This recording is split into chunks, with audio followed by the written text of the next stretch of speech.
Hello, everybody. Welcome to the No Name Podcast. My name is Mrmoopsy, and here are my co-hosts. Introduce yourselves, boys.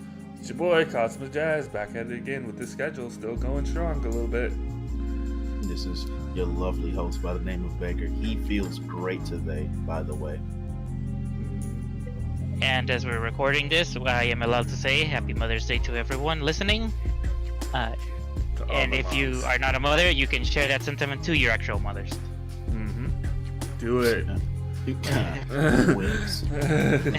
Look at all those wimps out there dedicating one day to their mothers. Every day is Mother's Day for me. Got it. And this is I do not 20. recommend it. Sucks. I'm broke right now. Like, yo, I don't even like this nigga like that, bro. What's this thing called money you're talking about? So I'm sorry. I'm sorry. Mother's Day also is just like, yeah, I celebrate Mother's Day. It's like, okay, so you do know what it's like to be a punching bag. Gotcha. Yeah. Hitting them with the real stuff. So, like, yeah, man, your resume is looking really good, man. Alright, so it's episode 20, and so Jazz, would you please enlighten us with what's on schedule for today? Alright, we have Mortal Kombat 11, review and controversies. Borderlands 3, and Randy Pitchford files, aka also more controversies. We have E3 predictions and talk. We have the Sonic trailer and our thoughts on it. Also, the possible consequences that could be coming from said trailer. And we have Echo Fox versus Rick Fox.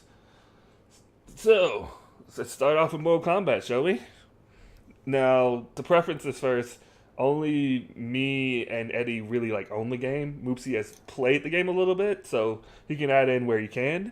But it's probably going to be mostly me and Eddie filling in the dots right now. Indeed.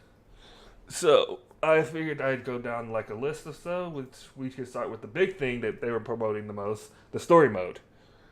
So, thoughts, guys? Stories sucked. All right, 0 out of 10.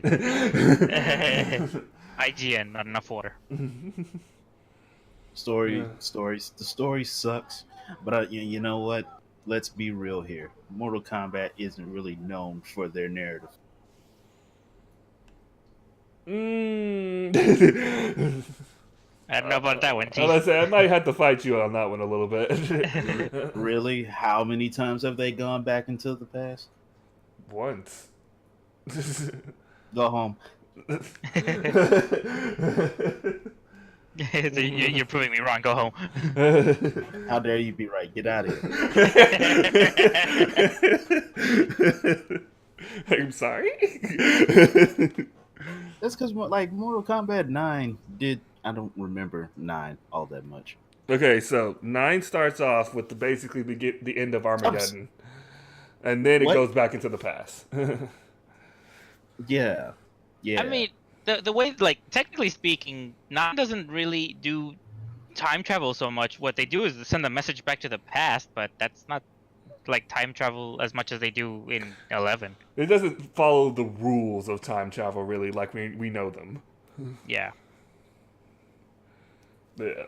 But gentlemen, can I interest you in multiverse theory? I'm fucking with you. You cannot. I'm not gonna lie. For a second, I thought you were gonna say, "But gentlemen, can I introduce you to D's nuts?" Literally, I thought that too. You guys are better at this than I am. I'm over here trying to make like actual points. And you guys are out here trying to do nut jokes. Like, come on. We're too busy memeing. Speaking of memeing, but no, you didn't like it, Eddie? Oh, the story. I saw it. My first experience with the story was, I think I watched it on YouTube as a spoiler. Then I watched you play. Then I played it myself. and honestly, it was all right. Everything I saw, I'm like, yeah, that's feasible. Makes sense. Mm-hmm. Yeah. The ending. I'm trying to remember the ending. Well, technically, there are 3 different endings, but I'm pretty sure the best one is probably the real one. Mm-hmm. Of course. So, I guess spoiler alert. I don't know, man. If it's anything like Endgame, it's been 2 weeks. I mean, yeah. I mean, at this point, if you haven't even looked it on YouTube, you just didn't care. And as far as I'm concerned. Well, let's see. Because Rowdy, do you care if we spoil the story? Man, who gives a fuck what Rowdy thinks? He's our audience, man. Yo, we need better audience members.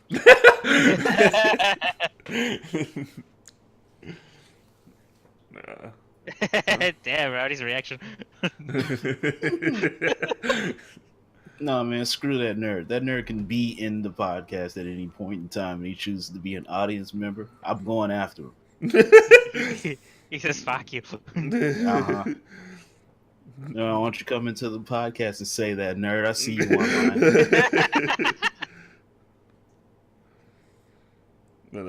It makes great drama, great views. That's why we do this. But even then, I think going forward, I think the story might be really good, and I think they might actually have to do something really new now, because someone. Okay. Here's a question for you. Mm-hmm. Now that everybody's in one timeline again, what happens to the people that were in their past timelines? Because it's almost like the story kind of mulliganed itself. Like, well, do you want to go ahead first, Jess, or should I? You go first, good sir.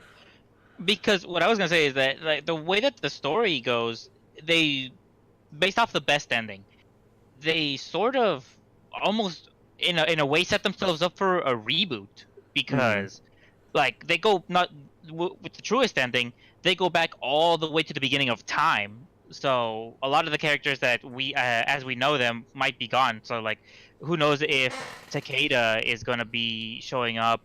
Who knows if Jackie's gonna be showing up, or Cassie? Like all those new characters, there's a chance they might or might not show up. Mm-hmm. That's fair. That's very fair.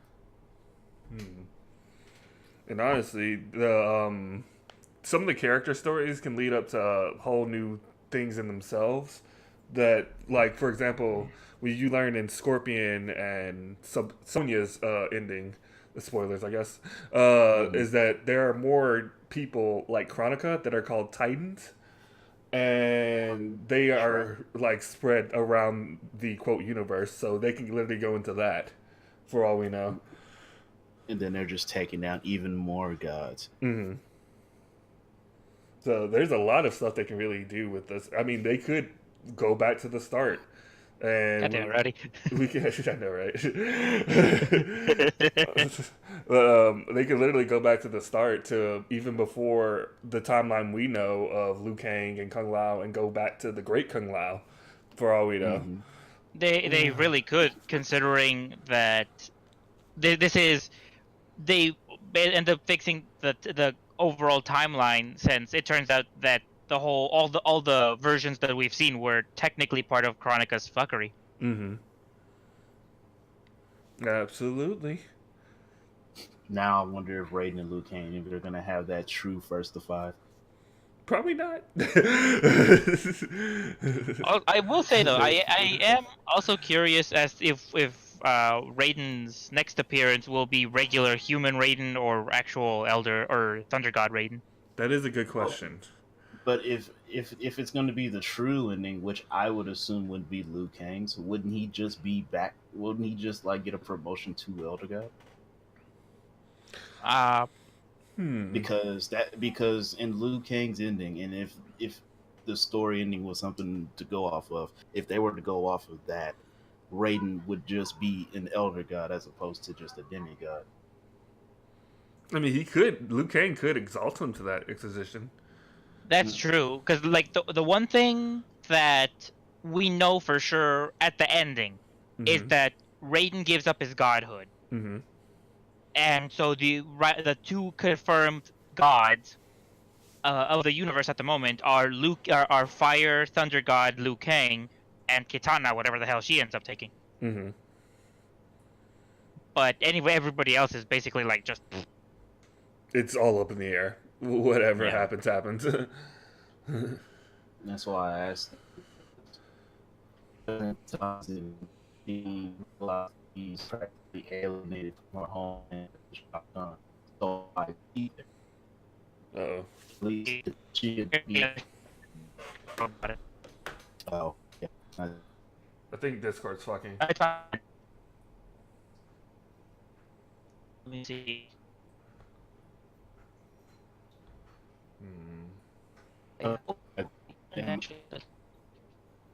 Now. Nope, I think that's.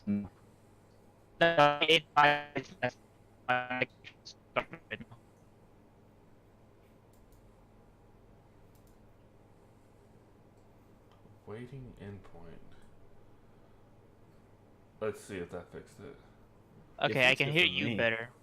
Okay, I think everything's improving. Yeah, I think Discord's for some reason taking a lot in right now. Discord's fucking up. Yeah. But anyway, you were saying, Eddie? In Katana's ending, she realized that she was alienated by her homeland anyway, to the point where she can't even speak Edenian. So it's like, why would she do that? She can just make Kotal Khan the actual Khan again, and then just live happily ever after with Liu Kang. Well, didn't she just stay Outworlds Khan? She did. She became Outworlds Khan. Yeah, but then when she went back to Idenia, then she learned she couldn't speak it, so she just stayed Outworlds Khan, right? Yeah, it was when she became Time Goddess, then she remade Edenia, visited Edenia, realized that she doesn't belong, and then went back to Outworld and became its Khan. Yeah, that's what I was think the ending was. I forgot that. Yeah, because Kotal Khan's too busy getting into Jade, if you get my drift. He's over there ripping them guts apart. Can you blame him? I think that's why he's green. I guess that works. Honestly, I thought from the very beginning he was green. Then when I see him in Mortal Kombat 11, it turns out it looks like it's some dust or some shit. Yeah. It was just paint. Like, it's chipping off.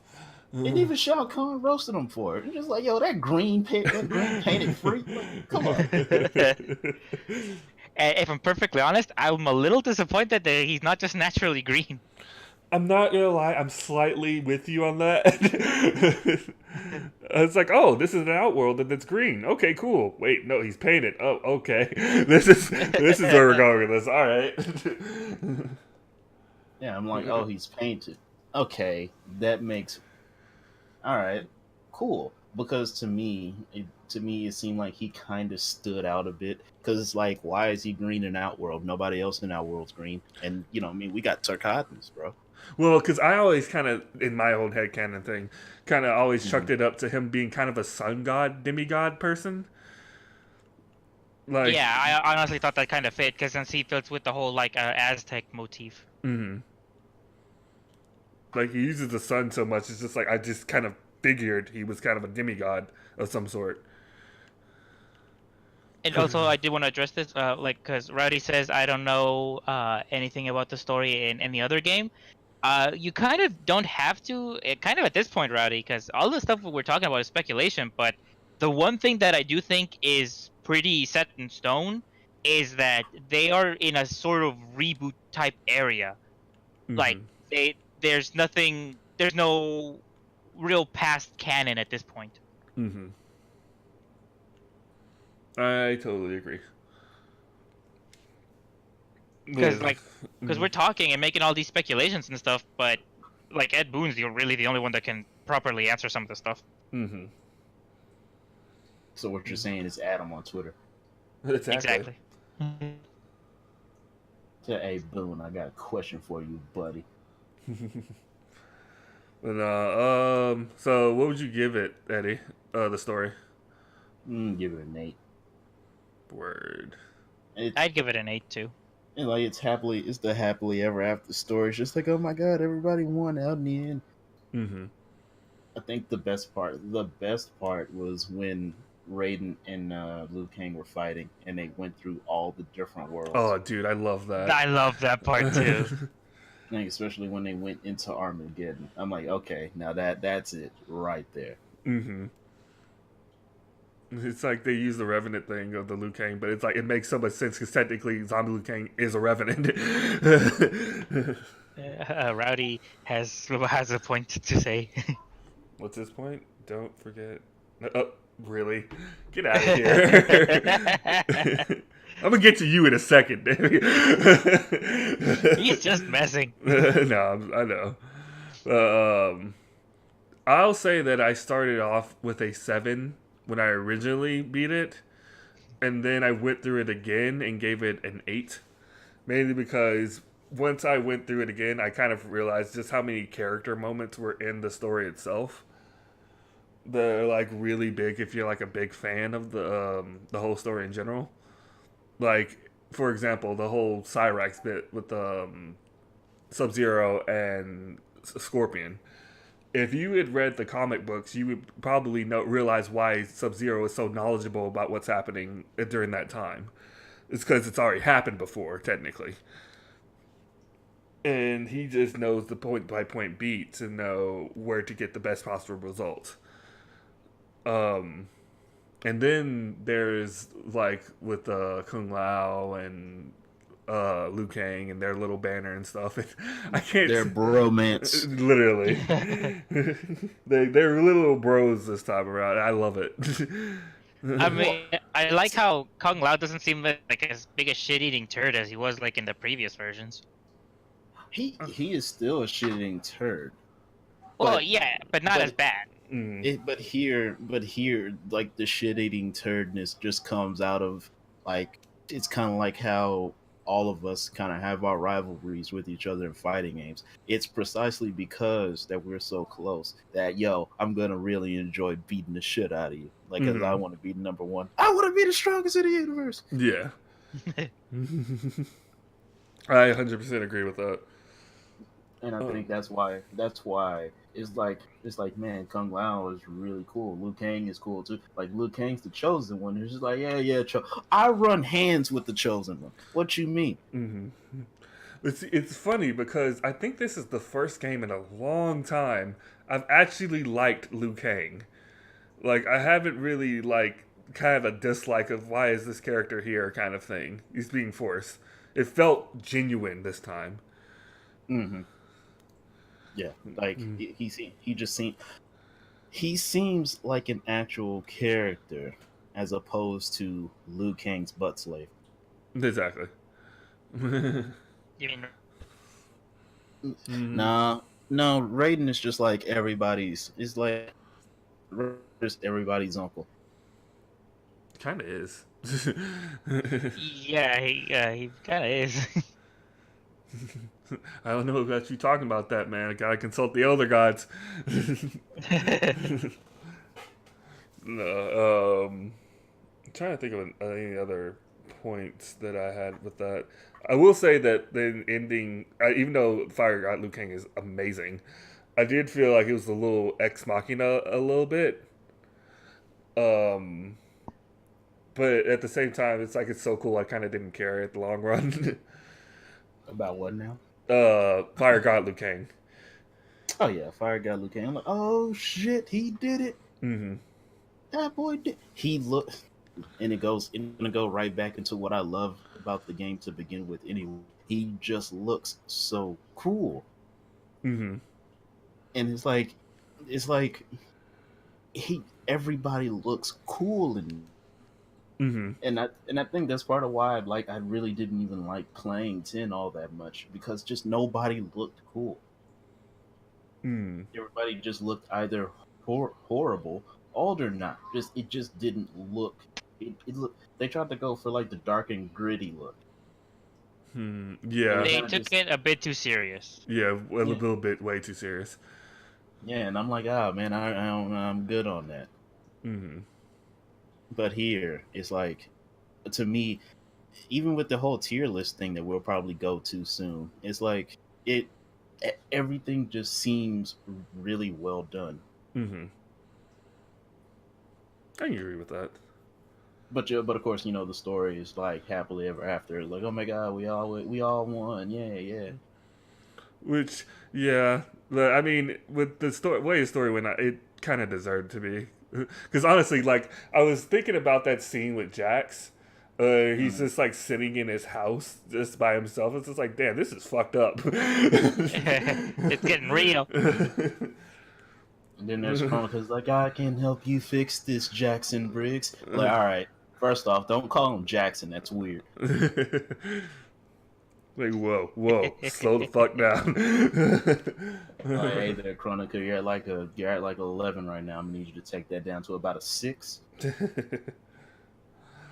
Yeah, it was very weird, and I still am at odds with that choice he made. You know which one I'm talking about, but the one where he just let his daughter hang there. Oh yeah, that was just kind of like, that one was retarded. That was some Grindelwald shit. No, the only reason I defend that somewhat is because he was already stressed out from the beginning. He already wasn't thinking well. Mm-hmm. So it's not like he sees his daughter hanging off and he just walks in. It's like, pow! All right, guys, what's going on? Oh hell no, Mm. I don't know. I see the whole thing was him doing it for his daughter, but his daughter is literally about to die.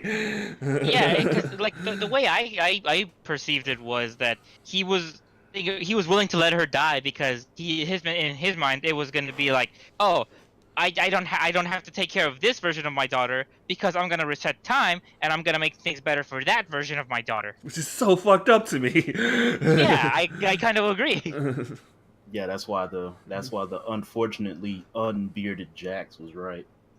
Mm. It's like, what the fuck, man? Who cares about alternate versions? Worry about your own goddamn daughter right now. Well, then, but that goes right back into the whole deep rootedness of her joining to begin with, because Jax never wanted her to join to begin with. That's why he did it. She joined, but he never wanted her to join. But see, at the same time, he did say that it was because of how weak he was that she enlisted, when she literally said that's not the case.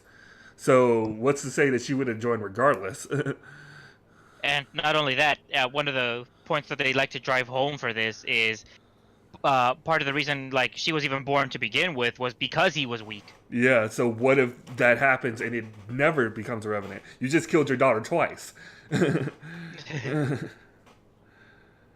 All right, man. Mortal Kombat 12, man. We'll figure it out. You got me good, man. You got me good. I wish you didn't get me so good. I mean, good points, man. Good points. Although, going back to that family, and this is something I talked to Jen about on stream. With Mortal Kombat X, that you said everything was kind of dark and gritty, and like the way Jackie looked and everything was kind of like minus like the Predator outfit Jax had, where he was Carl Weathers, I think his name is. Yeah. But here, honestly, to me, in like maybe one other game, black people look like black people to me. They're not washed out. They don't look like something weird. They look like real people that can exist. Are you saying that to the credit of everybody in like 9, 10, and 11? Yes, because with X, I mean, look at Jackie. She looks like a stereotype. I mean, an 11 Jackie looks like a stereotype. She looks like a better stereotype though. Like that look, I can see that being an army chick, literally in our world. Literally, I can't see 10's Jackie being one. She looks like she belongs in the hood. Look at her. I disagree. Why? Tell me why. Because that's cornrows alone. Literally, you've seen those in those gangster movies. I know. It's I don't know. I'm trying to use the cornrows is like, I get what you mean, but I don't think that was the case. I think what would help sell that point more would be the clothes, because it's generic military clothes that I think is part of the reason why I think it's more. She just looks more bland. I wouldn't even go into that, but yeah, she does look bland. No, that wasn't your point at all. No, that wasn't at all. But okay, well, I feel like it would be like you'd have to look at the whole thing. Because honestly, I'd take the clothes out of it because you can put those clothes on any character really, and they'd be generic army person. I'm talking about them as a person. Talk about the facial features, the hair, and all. Yeah, that. Fair enough. That's what I'm getting at. And like with X, they literally look like people that I could literally see walking down the street. That's what I'm trying to get at. But like, I guess I can slightly see your point, Eddie. Oh, I'm sorry. I wasn't talking about I really wasn't even talking about the characters in 10, the dark and gritty feel. No, yeah, I was just using that as a thing. But I'm just saying in general that what I thought my thought process was. But I can kind of see why you would think that, Eddie. Like, I mean, just the vibe of the game really put me off. Mm-hmm. I get what they were going for, and I respect it. Mm-hmm. I'll say that. But it just wasn't for me. Mm-hmm. It just didn't look entertaining to me. Mm-hmm. The game's kind of on a grayscale, isn't it? 10. Sorta. In a way, yeah, a little bit. Yeah. Because I mostly remember like grays and some reds. Yeah, there wasn't a lot of color. Yeah. Yeah. And I think that's part of the problem. Mm.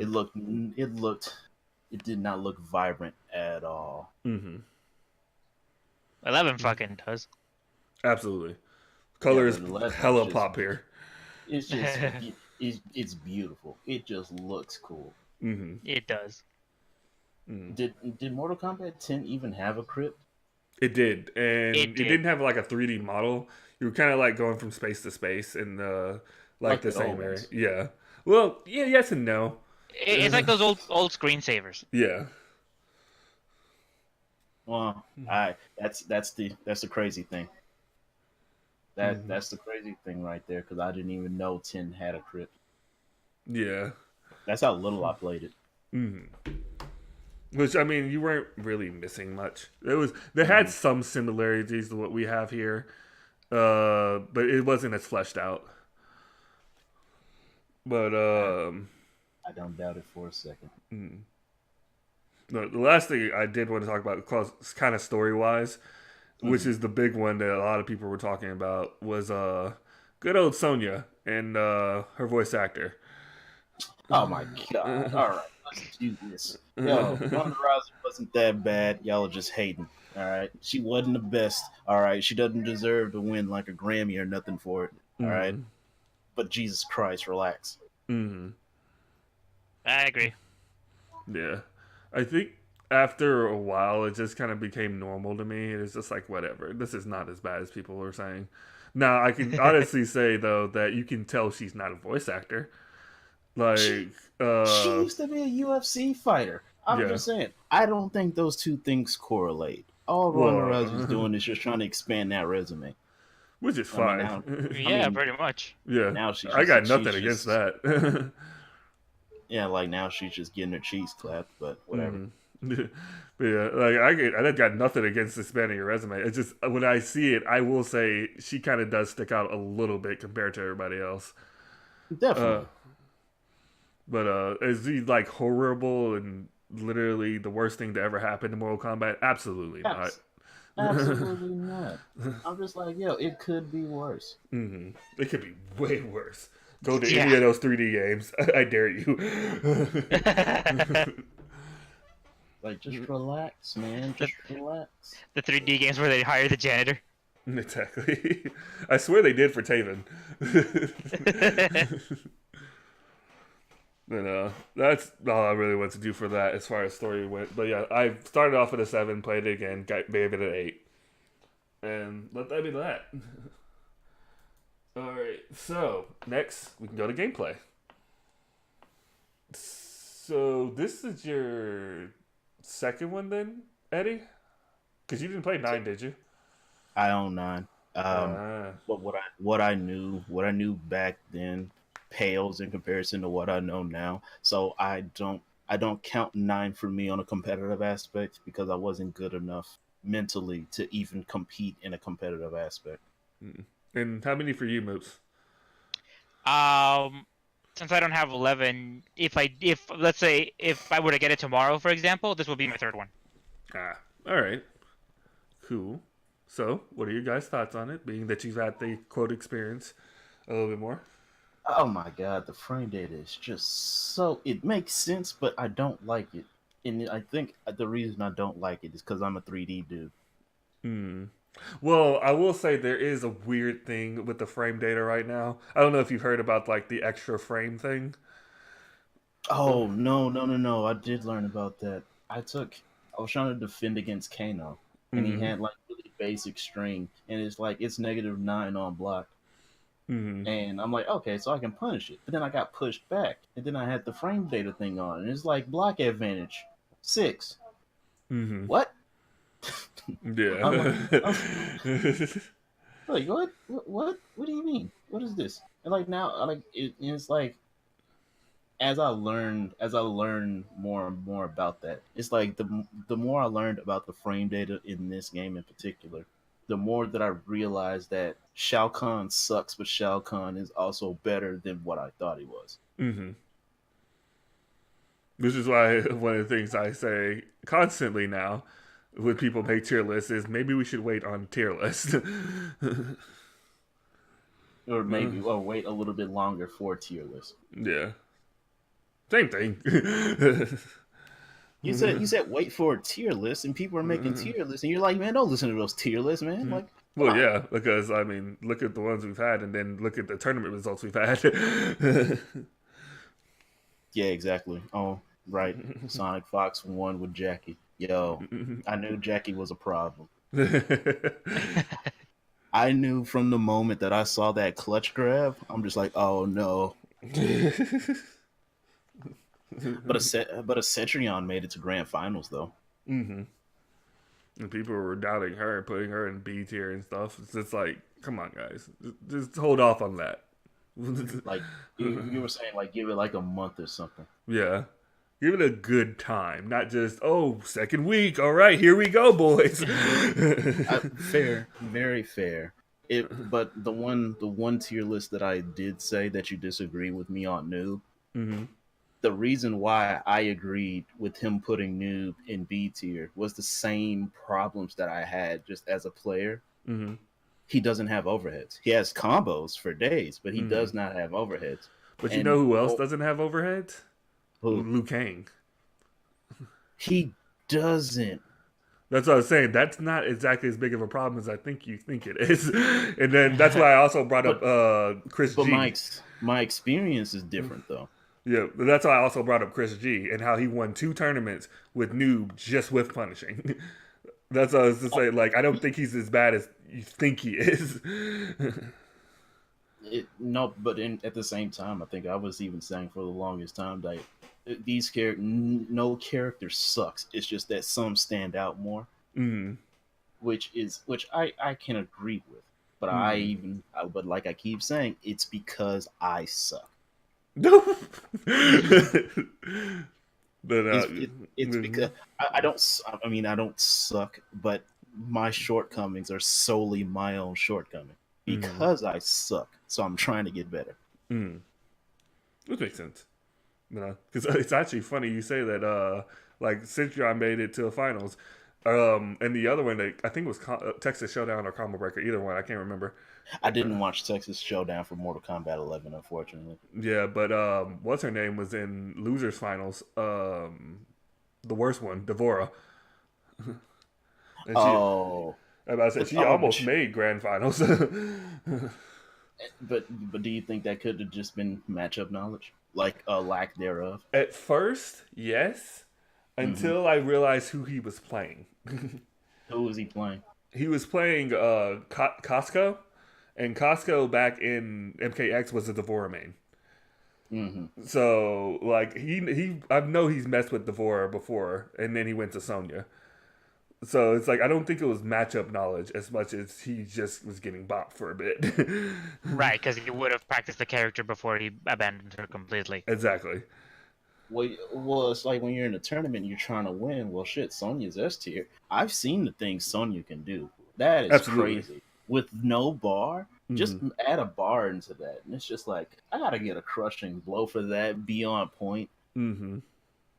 I have to go file my taxes first, surrender my firstborn child. But and he was Sonya versus Devora. He almost won, and he just lost in the last round. Mm-hmm. So it's just I mean, she might be bad, but I don't think she's as bad as people think she is. But see, here's the thing. For Mortal Kombat 11, it's not. It's like we've already established that every single character in this game is great. Mm-hmm. It's just that certain characters stick out more, and that's where the issues lie. It's like, yeah, Devora may be a great character, but imagine the work and the lack thereof you would have to do with Sonya, but you have to work for Devora damage. Which is practically true for any fighter. Yeah. Like, a lot of people will just go for whatever is simpler. Tell you what, man, it's a hell of a lot more balanced than Soul Calibur right now. Absolutely. 100%. But Tekken still remains at the top. Yeah. As far as balance goes. Absolutely. There was something about gameplay I was going to talk about.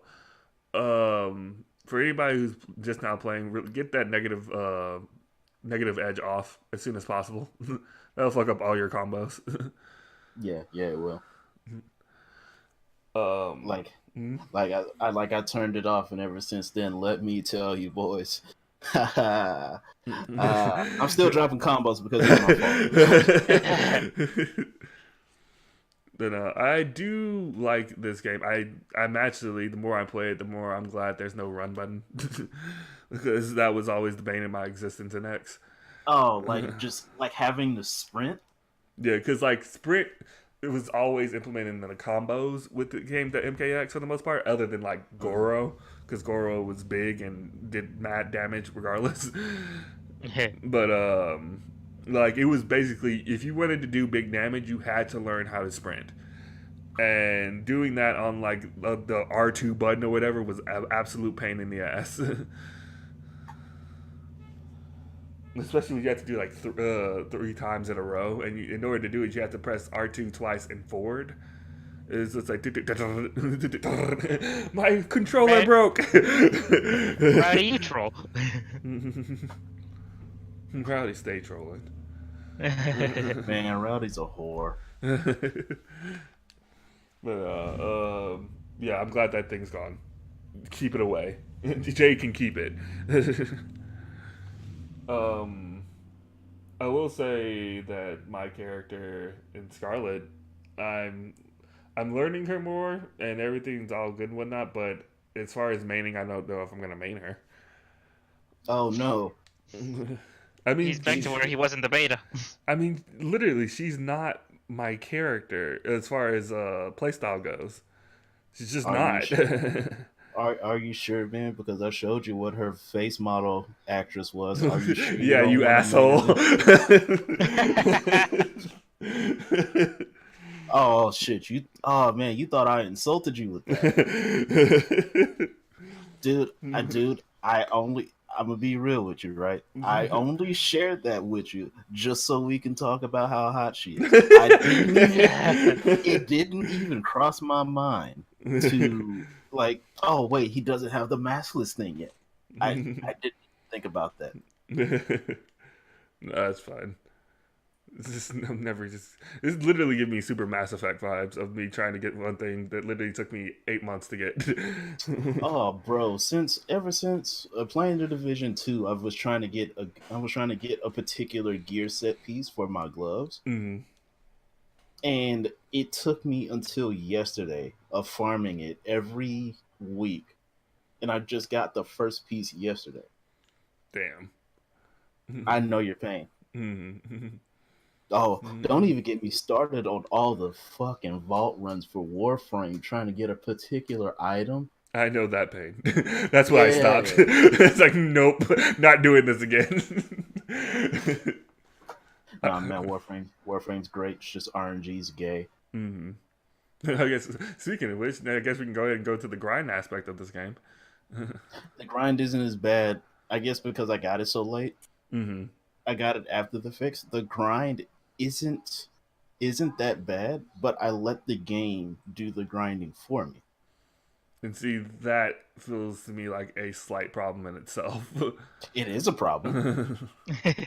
I'll agree. It's not like, oh man, Mortal Kombat is 11 is perfect because I can let the bots do everything for me.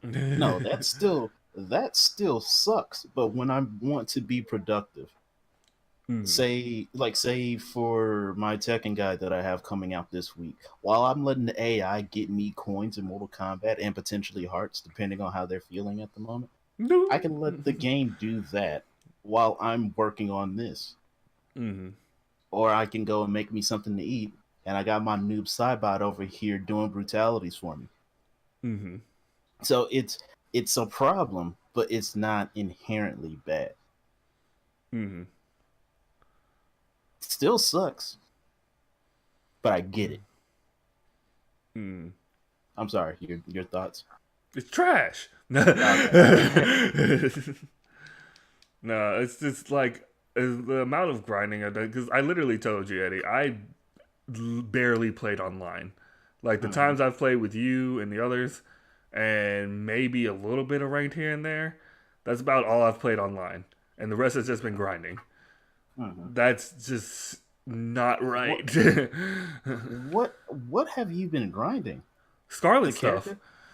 That's probably, you know what? That's probably why, because I don't have that much stuff unlocked through my noob towers.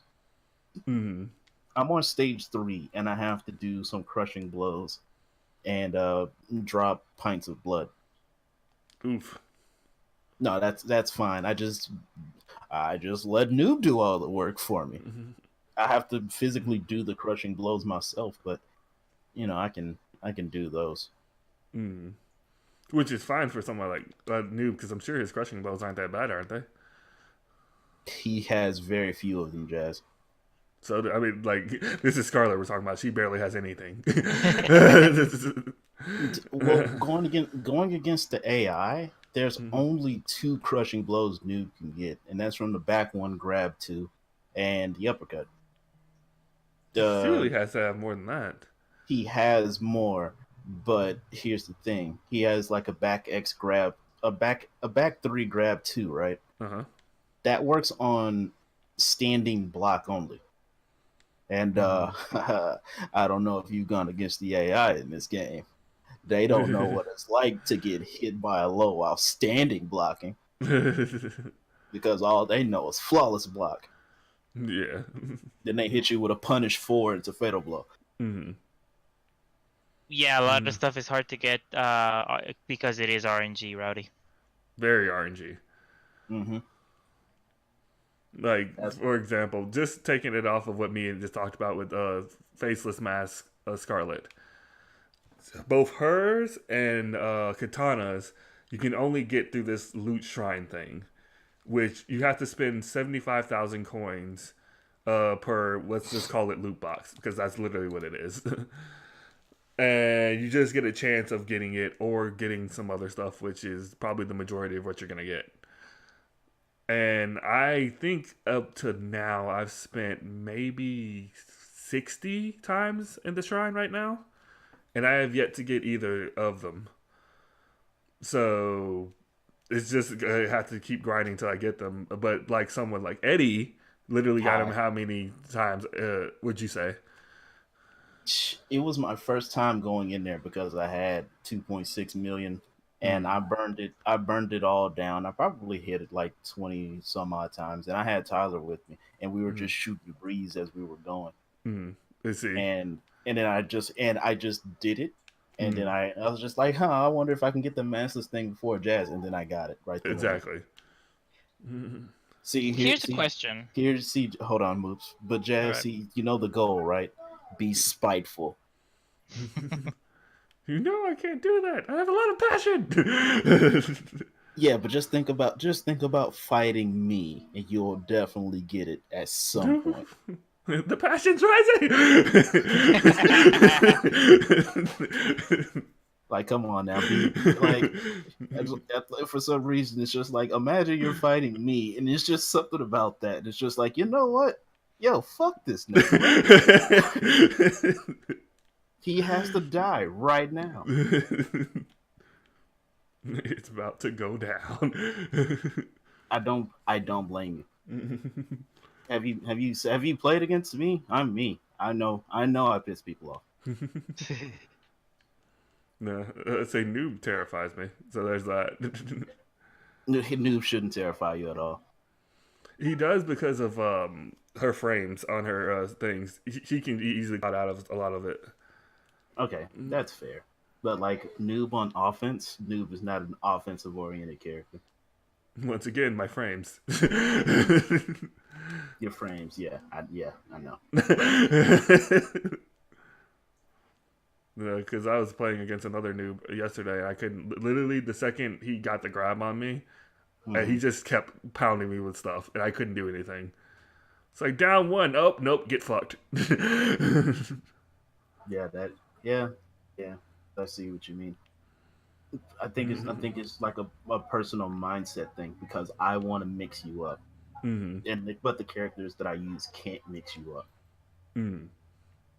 So instead of mixing you up, being in your face, I have to punch you in the dick, run away, call you gay, so that way you can like attack me with, and then I can just go to Pound Town on you.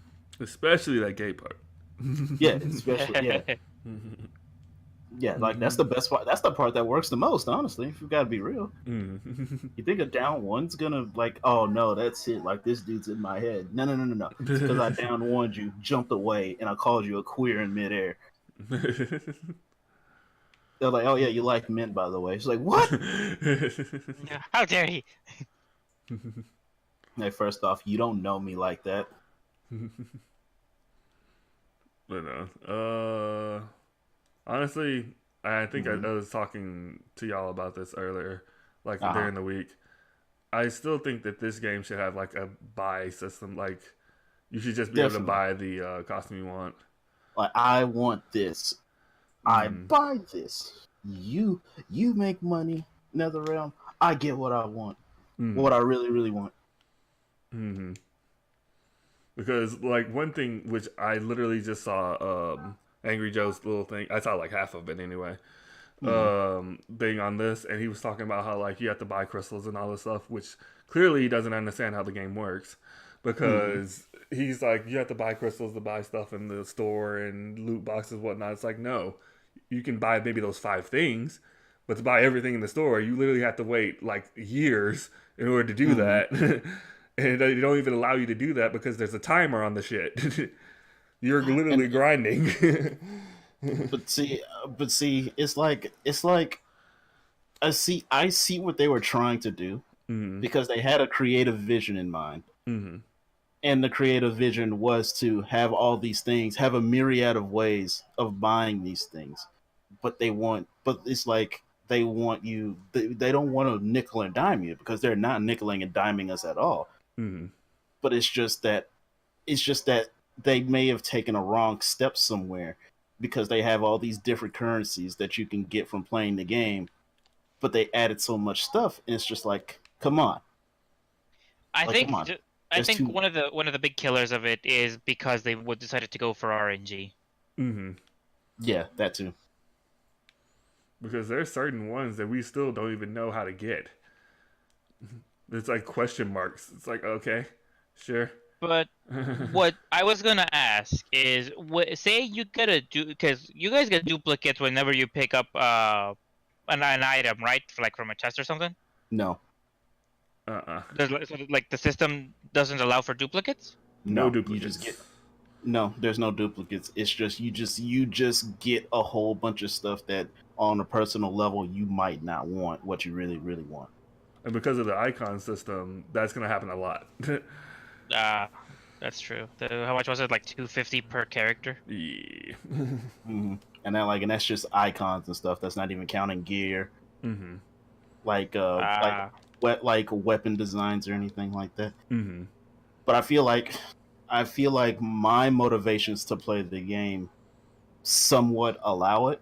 Make it all right. It's not okay, but because I'm not playing the game because of the cosmetics or anything like that, I'm playing to get better. Any and everything I do outside of bot grinding is for me to get better at this game. Mm-hmm. And it's like that goes into their vision. That goes into their vision a bit because they want people to just have fun and play the game. Mm-hmm.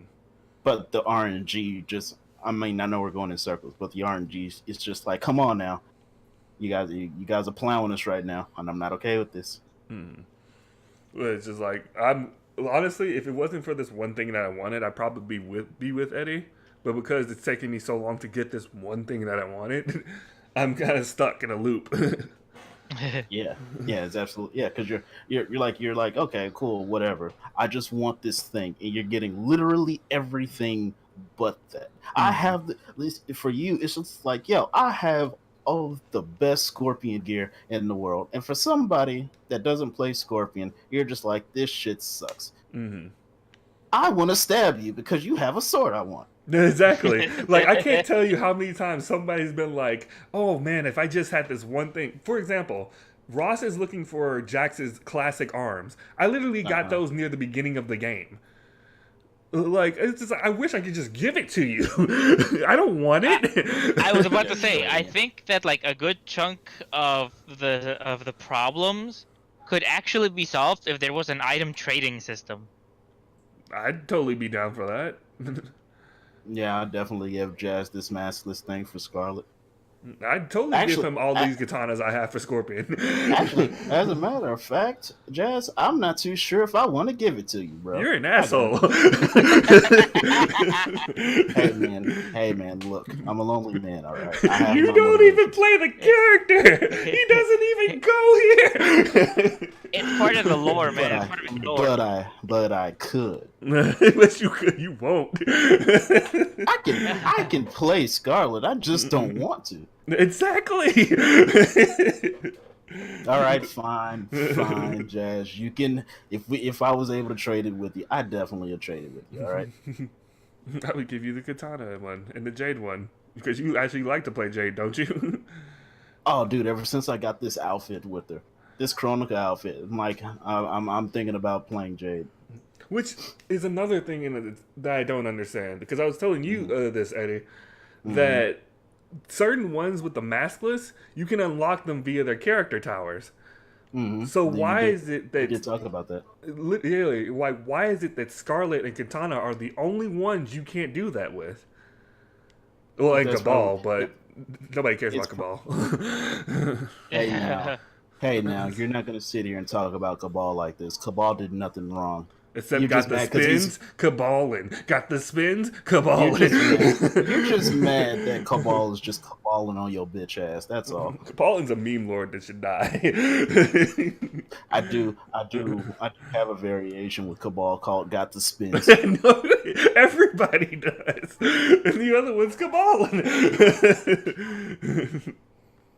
Jess, I think Rowdy might have like a question about this because. What is this? Why are you so uncertain? Why are you so uncertain about that?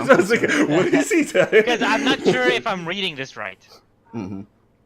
What does it say? It says item trades, but I don't know. Item trades? Oh, yeah. But I don't know if that means you could never get what you traded again. No, that's not how that works. If you do it right, that shouldn't be how it works. Because, I mean, you should just be able to just get it again. Because it should register you don't have the thing on it. For example... It'd just put it back into the loophole. Yeah. Yeah, that's what I'm thinking. Yeah. But yeah, like, that's the way it should work now. Yeah, absolutely. But, yeah, there's some weird choices with this game. Speaking of the weirdest choice, which actually is funny to me a little bit because of something I saw on Max's stream. The only one that we found of the Fire God Liu Kang skin is in this thing called the Gauntlet that has 30 stages to it. And each stage has something super ridiculous to do. And I am literally stuck on stage 9. And honestly, to get that one... Well, no, let me correct myself because somebody was like, well, it's not just that one skin. You get another skin too. This fucking Kung Lao nobody cares about. But you get another skin too. Go home. You're drunk. Hey, go sit down over there. But it's just like it doesn't make sense and that's the only one we know how to get. Every other one has question marks, so there's no way of knowing how to get them. But see, here's the thing. The reason that I think those are question marks is just because it's not that you don't know where you can get them from. It's just that there are multiple places that you can get them from. Like the Jade outfit that I got can only be in the towers of time in particular. But the stuff with the question marks is just no fucking idea, dude. You get it in the crypt, you could get a brutality on somebody and just like, hey man, here you go. Well, I feel like if that's the case, they should really come out and say that then. They shouldn't just leave it to everybody else because nobody knows where they're getting it and nobody's getting these.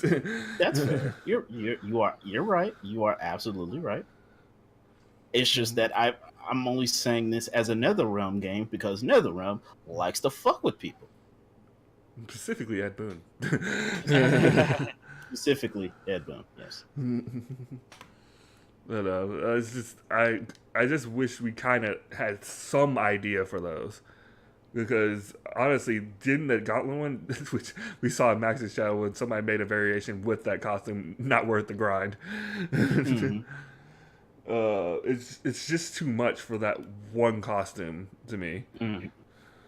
Yeah, absolutely. Because you have ones that like literally stage 2 people are having problems with, and stage 3 is absolutely ridiculous, being that they gave Shao Kahn like a one-hit death and armor and basically unblockable shit. It's just like, what is this?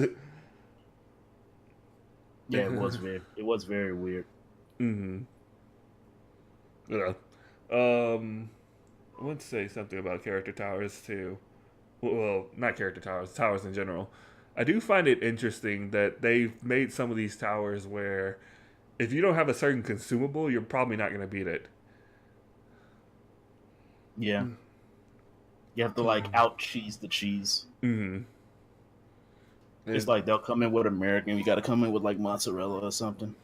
Exactly. You just got to just go to town. But oh yeah, and there are a total of 5 character towers, just in case anybody is wondering. Overall, I think they've done great strides because I was there in the beginning, and dear God, was the grind ridiculous in the beginning. Like, for one thing, just to give you an example, there are 3 different currencies in this game. You have coins, well, 4 if you count the crystals, but we're just gonna go with the main thing. Yeah, we have coins, we have hearts, and we have souls. Coins you just get by just doing stuff. Souls you get if you win, and hearts you get if you get fatalities or brutalities. Now, just logged into the game. Here's 1,000 coins. Pretty much, but the big one at the time was hearts, because it's like, okay, that's going to take a lot of fatalities and brutalities, right? when the game started, it was literally one fatality equals one heart. Now there are hearts in the crypt that are literally 250 hearts each.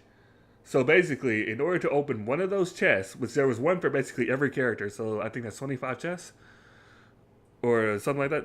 I don't know. Something like that. So basically, for one chest, you would have to do 250 fatalities or 150 brutalities because brutalities give you 2 hearts. And that was just for one chest. And literally, you would have to figure out, well, eventually Reddit helped everybody. And they'll tell you that this chest equals this character, this chest equals that character. Which props to the community on that because that helped a ton. But it's just like the grind was literally that bad in the beginning. Now it's gone to where a fatality is 3 hearts and a brutality is 5 hearts. And if you do a mercy on top of that, it adds even more hearts to where you can get 6 hearts per fatality or 8 hearts for brutality. So roughly doing the math on that, that's a lot less. But still kind of a big grind there in that aspect if you're trying to get like a bunch of heart chests, which honestly you're probably not. Because you're probably only going to play like what, 1 or 2 characters? Even though I do feel like all the characters here are easy enough to learn if you wanted to. But that's how I equate it. If you like them enough, you will learn them. Yeah. Like it's not like say Tekken where you can like pick up a character and then you can really learn them, but if you really didn't want to, I feel like if you kind of wanted to, you can pick them up here. But wrong Mercy, Rowdy. Yeah, very wrong. What the hell did Rowdy say? Just memes. Yeah, just memeing. All right. Basically, if you really want to know for the people listening, it's Rowdy just put in like Mercy from Overwatch. But all right, so wait, before you get into that, Jazz, so we have just officially learned that Rowdy secretly wants to be a heel slut. He wants to be spoken down like the whore he is. Nah. Well, nobody else is gonna be healing, and Genji over there is dying. Damn, always dying. I heard he needs healing a lot. A little bit. But I think that's really all I had for grind per se. Anything else? Nah, I'm good on that. All right. So, I did put this up just in case we wanted to talk about it, but we don't have to. Do we want to talk about the leaks? No. All right. So, no leaks. Nah. Righty. Mark that off. And then I guess we can get into our final scores of the game, Eddie? This game is a 9 out of 10. Word. Because this game is not fundamentally broken at all. Mm-hmm. There's no character in this game. Maybe except Aaron Black's forward 4. That's a meme. Aaron Black players. There's just but outside of that, like there's not a situation where I felt helpless. Mm-hmm. That had nothing to do with like my noobishness. Mm-hmm. I feel like the main reason why I was losing was just because of something that I didn't know at the time, and I need to go and learn it. Which is fair. It's like every character is beatable. How about like that? Like no matter who you are, you might have an issue with the matchup, but there's no such thing as an impossible matchup. Mm-hmm. Which makes sense. Mm-hmm. Dropkick. Aaron Black players. Round 2. Nobody. Literally nobody. Not even Aaron Black. Garrus players. But I'm going to give it an 8. Oh. I'm putting in everything as a whole. So like for literally gameplay, I gave it about an 8. For the story, it was an 8, and the grind literally was kind of like bumped it down a little bit, so it was like a 7. But I'm gonna stick with 8. All right. But I'm having fun with it, and it's kind of taking my life a little bit right now. But Well, you're waiting for a freaking balance patch for Soul Calibur. yeah, definitely, Yeah, absolutely. absolutely. Ooh, I can rant on that. I'm just saying, going through the Tekken struggle was not as bad. Definitely not. They have And made some weird changes with that game. I don't understand it. Yeah, it's not good. Mm-hmm. Oh no, another as well grand finals.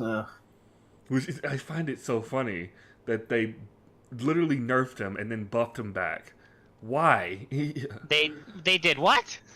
Basically, they nerfed him, and then this latest patch with the guard impact stuff and whatnot, they buffed him back up. To where he was, or like... At first, we thought it was, okay, but now people are starting to think maybe back to where he was. God damn it. Like 1.0 as well. Yeah. Wow. And it's like, because it's like when they nerfed him into the ground, people were whining that he was like practically useless. So it was just like, okay, well, we'll give him some buffs because I get it, right? Like characters need to be viable, and I'm okay with viability. Mm-hmm. Like with Mortal Kombat. Yeah, exactly. But then the patch came out, and then it's just like the human race. It's like exactly. And see, it's the funny thing because they didn't even give him some of the stuff he got back. They just gave him other stuff that makes him just as good. Because it's like, we want to make him use all of his styles, and then he goes back to Axe style again, like he did in the first patch.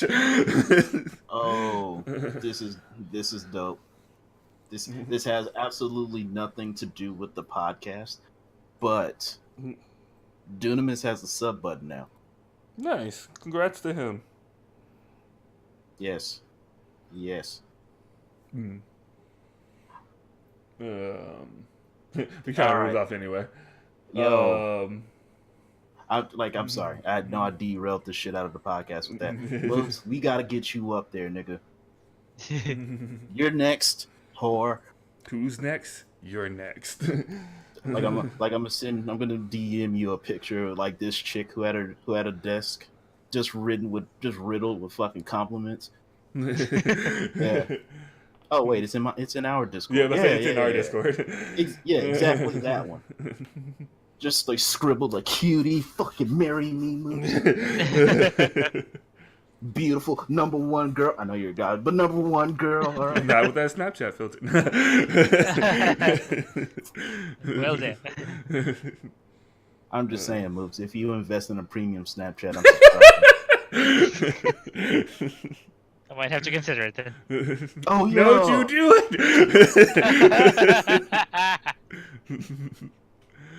But, I would have considered it myself, but I have a beard. Not with that premium Snapchat thing. Just use the filter, man. You good? So you're saying there's a chance? Ooh.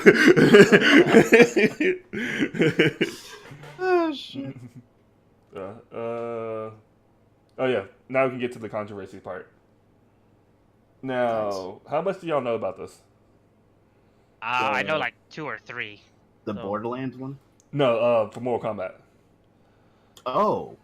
I don't know. I don't think I know that much. So basically, a tweet came out from one employee saying how he was basically overworked, the normal stuff and whatnot. But then another one came out of how another employee was having like PTSD and stuff from all the stuff he was working on. Yeah. And then that one was the one that really drove like the whole controversy thing up, because it was one of those things like, okay, this game looks great and all, but was it worth it and stuff. Now, I have 2 different things to say about this, but I wanted to know what y'all's thoughts were before I say it. Eddie, go first. Was he really overworked, or is this like what reason would he have for doing that is my question. Which was one thing I was going to bring up. It seems kind of off. It seems too convenient. Mm-hmm. and it's like there's been too many cases where people have been trying to get people thrown under the bus, or like trying to get their fame off of things like that, Mm-hmm. and we ask for proof, and then all of a sudden there's always a hard time getting said proof. Mm-hmm. Yep. And I don't like like you need to prove it, Mm-hmm. because I'm not because don't get me wrong, I get it, like I know what it's like to be overworked. Mm-hmm. But holy shit, when you're making a AAA video game, you're going to have to work hard to make a great product. So they're trying to like tip the scales on what is hard work for a very popular game, and they need to deliver on the pressure that's been placed on them. But see, to fight that point, Uh-huh. we know what happened to this game and what came out with the articles there about things not being finished. Uh-huh. That is true. So it makes me wonder if that they did do what you just said, but they didn't get enough time.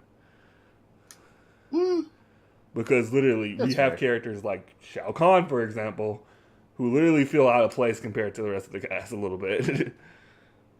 That is true.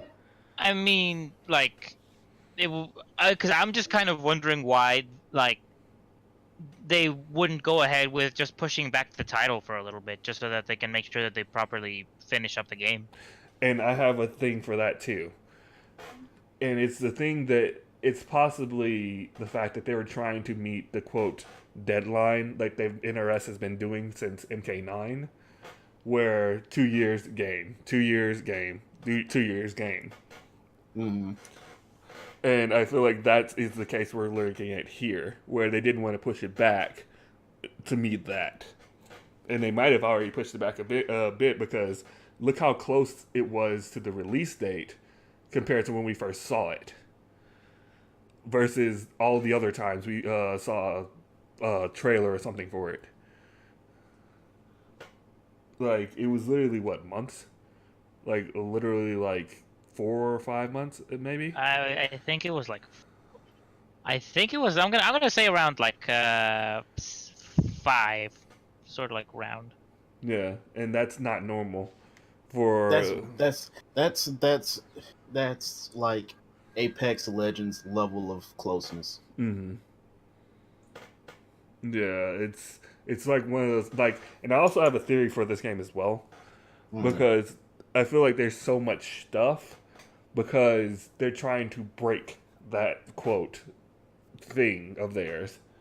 Oh, Like, they're trying to break that 2-year mold. yeah. Like, I feel like this game is gonna last longer than the other games. And to be honest, I'm all for it because, I mean, look at it. Yeah, it looks wonderful. But yeah, I think that's probably the reason why certain ideas and things happened. Is that they were trying to make that deadline, but at the same time, they're trying to expand that deadline for later things. I think that's dope, but I think there's I another thing too. No, I'm sorry. Go ahead, Moops. Well, because I was just gonna say, I think like if that is what they were planning, they could have probably gone about it a better way. Oh, They absolutely. could've. I'm Yeah, not saying they couldn't have, shouldn't have. Absolutely, you're right. It's just the way I've seen it from what I've seen. I don't know. Literally, I'm not in there. But yeah, I was gonna say something else on there, but yeah, Boops, did you say anything about it? I think you said you were gonna wait. Well, because there was something that I'll get to it like just because I think Eddie had like one more pointer he wanted to make or something. Because NetherRealm is an American-based company, I feel like if there's anybody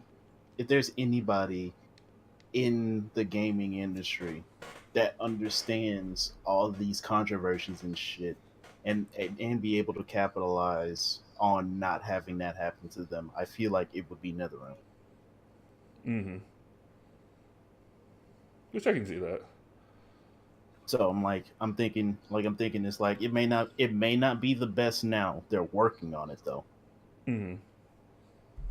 At least that's how I feel. Because it's just like you can tell. I'm sorry, Moves. It feels like when you turn this Go game ahead. on and I don't you have get much it. to say.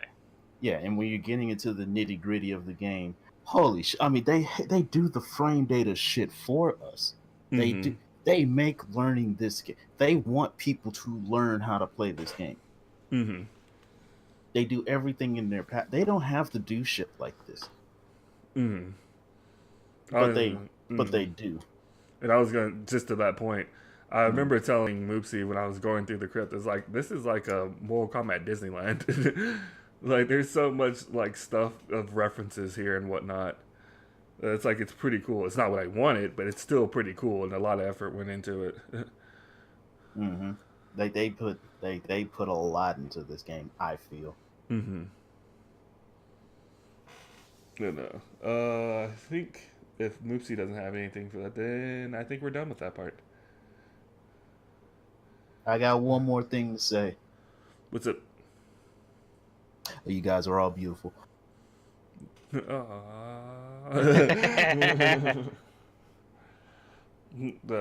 alright, then we can move on to Borderlands 3 then. So, this is basically a two-part kind of thing, because it kind of one leads into the other.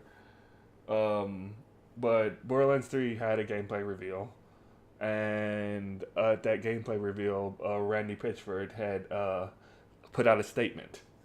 And the statement was that Borderlands 3 was not going to have any loot boxes of any kind. Now, I think a day later, that statement was proven to be false. That there was going to be loot boxes, but they were going to be cosmetics. And everybody got on Randy Pitchford's ass about that for lying to them, basically. I think this isn't the first time. You know what, Moose? Go ahead. That was rude. no, it's fine.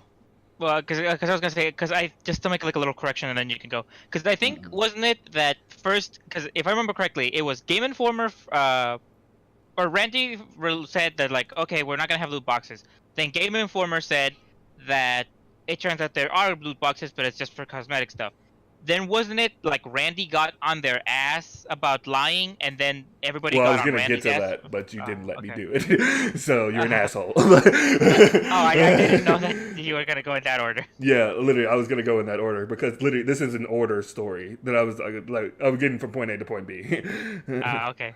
I spoiled the ending shit, sorry. Yeah, man. Damn. In-game spoilers already. Shit. Do I have to go Avengers on you when you beat Thanos? Shit. But basically what Mrmoopsy said, that's what happened. But basically he got hella roasted on things because it kind of blew out of proportion. And then an employee took this to his advantage and started to talking about something that Randy Pitchford did, which is basically he assaulted that employee during an exchange. Now, the stories about this is kind of hazy. I don't know if y'all have been able to see more on this. I've been kind of looking around, but it's all kind of hazy.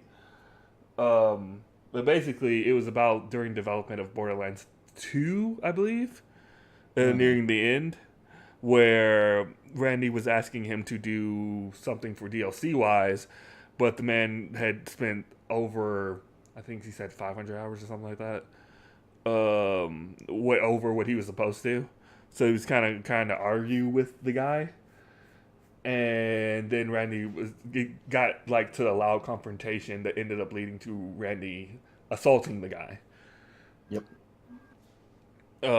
And then after that, he was trying to tell him, please don't tell anybody or something like that, from the story that the guy's telling. And they kind of left it at that, per se. And now that everything's kind of blown up against Randy, he's felt the courage to talk about this story. Which also kind of goes under with something what Eddie said, which is like, why now? I feel, and yeah, there's okay. See, you saying that about me made me think about something else. What's up? Could this have been Borderlands 3 just doing it for the views, Jazz? For the views. Shit. Well, okay, but see, my original point was well, this isn't the first time Randy Pitchford Has Randy Pitchford been in charge of Borderlands since the very beginning? I want to say no. Because this isn't the first time a Borderlands CEO lied about something. Mm-hmm. Well, I mean, there's Because Colonial Marines. That was Randy Pitchford. Oh yeah, well, everybody knows that. yeah, because remember, like some people gave those guys money to make a particular game, and then they lied and made Borderlands instead. Yes. So taking that into consideration, maybe to it was have him a this little happen, time. I that's the part of it I don't know. I'd have to go back and look. I might do it in post editing and be like, "Oh yeah, by the way, he was totally right." Uh-huh.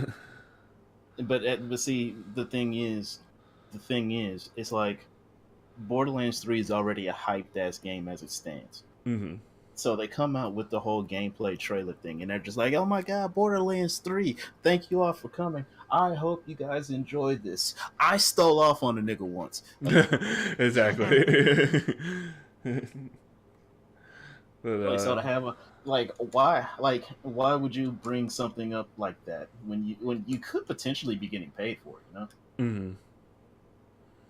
Yeah, it's a very weird situation. Anything else to add on this one? I just wanted to bring this to light because somebody did ask me if I was going to do it. I don't really have much to add. I just hope that everything gets cleared up. I hope Borderlands 3 turns out to be a great game. Because for me, the only reason I feel like it's not it's not really about the views is because given how he reacted towards Colonial Marines, I feel like it wouldn't be like a tactic that he would pull, given that it's a tactic that would hurt his image in the long run. That he like all this drama is coming up and all that stuff, and then he'd be using that to sell Borderlands. I feel like since he's super protective of his image, that then the dude's like sensitive as a fuck.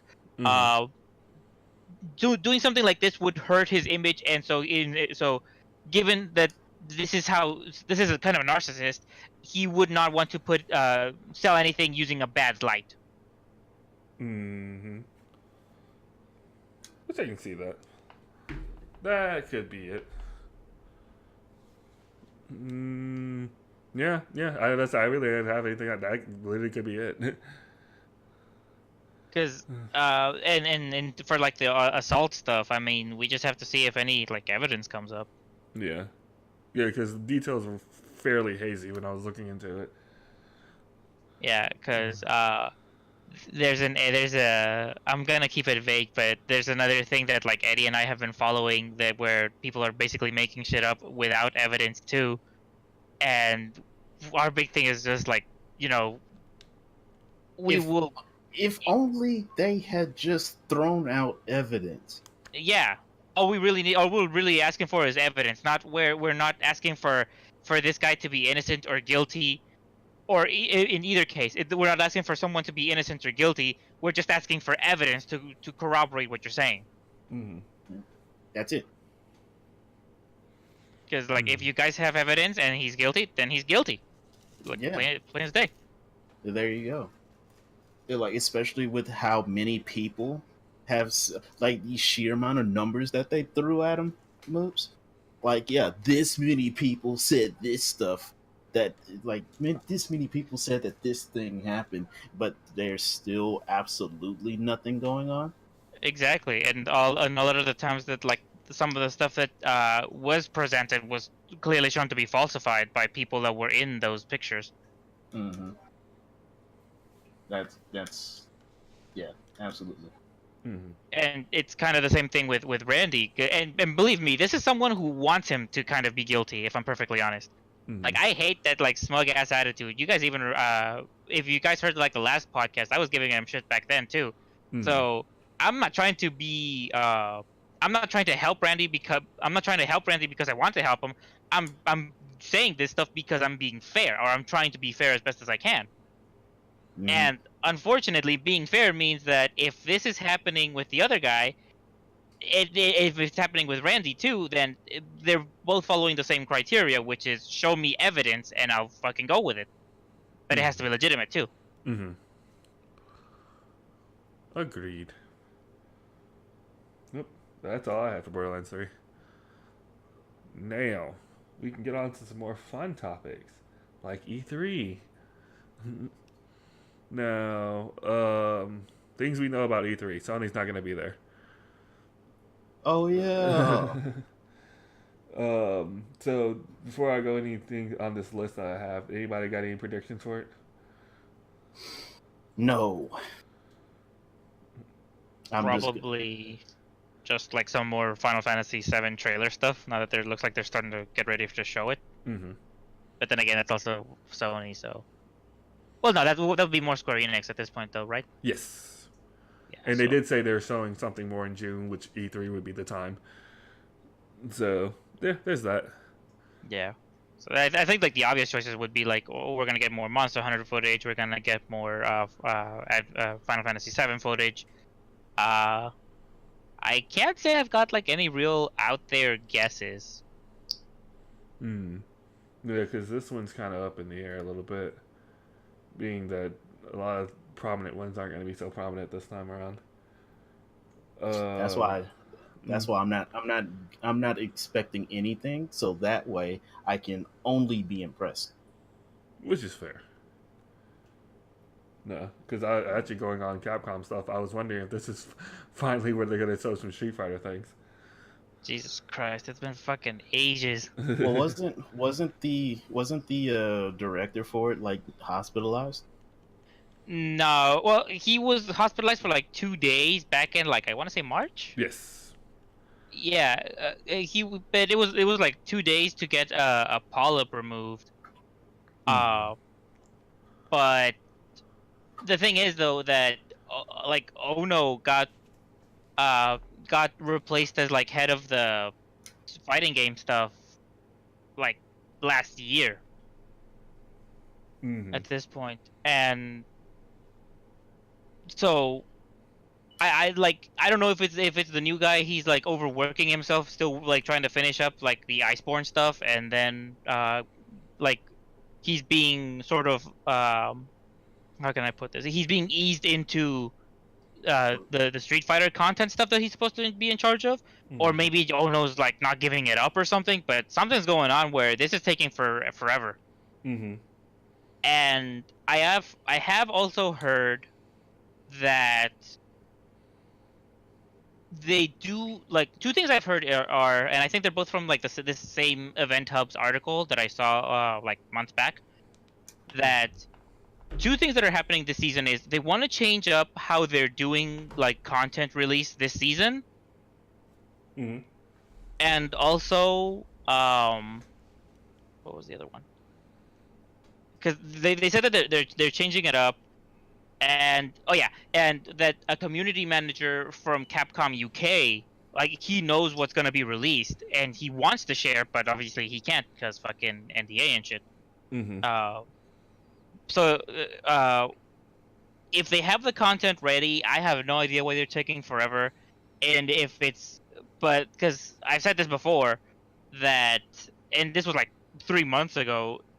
Oh no. Like 2 months ago, I should say. Like Ono got a pass because he was getting the polyp removed. But like, I said this before, and I'll say it again. He, like, for the next tournament, if they still haven't announced anything by then, Ono could come out in a wheelchair, and nobody would give a shit.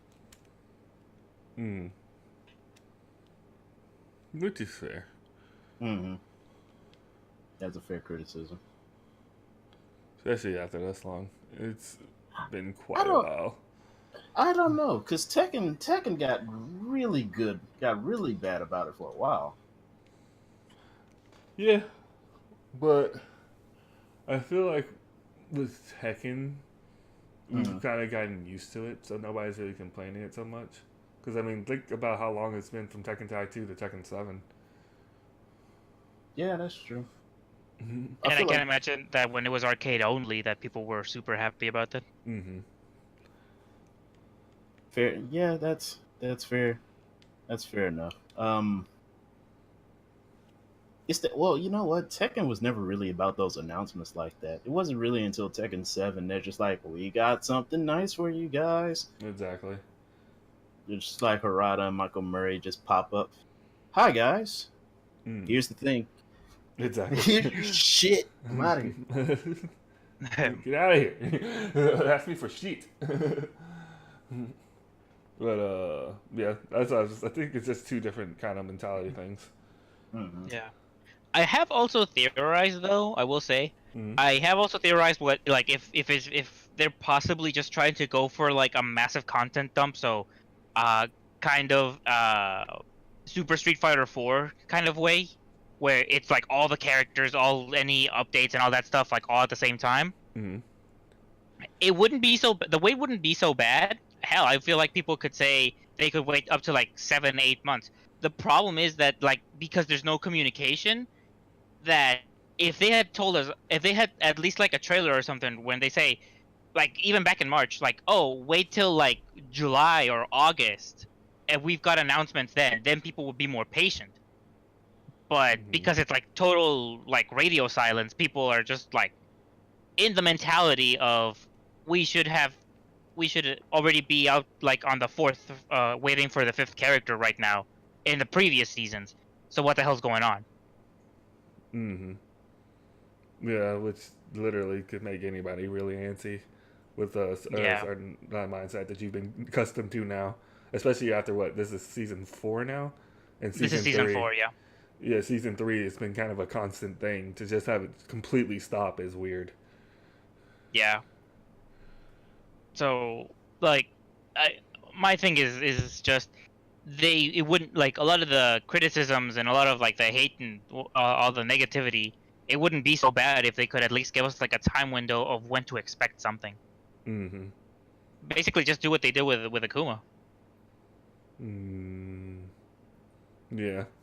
Yep. Yeah, it's so weird to say all this. We have Capcom's other side doing just fine. Just Monster Hunter World. Don't tell us shit. They're just like, hey guys. So Iceborne. Iceborne. What the hell is Iceborne? Oh, you'll see. Exactly. Pretty much. Because yeah, like because they've had 4 fucking hit games so far. I just wish I wish they had more of the Monster Hunter games available on consoles. But I feel like at the same time they're trying to consolidate Monster Hunter World to be that one. Like this is our passion project right here.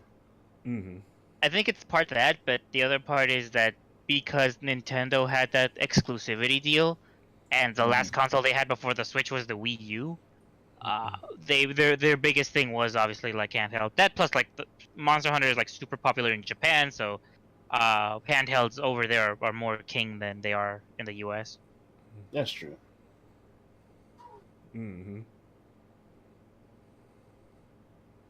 Well, damn.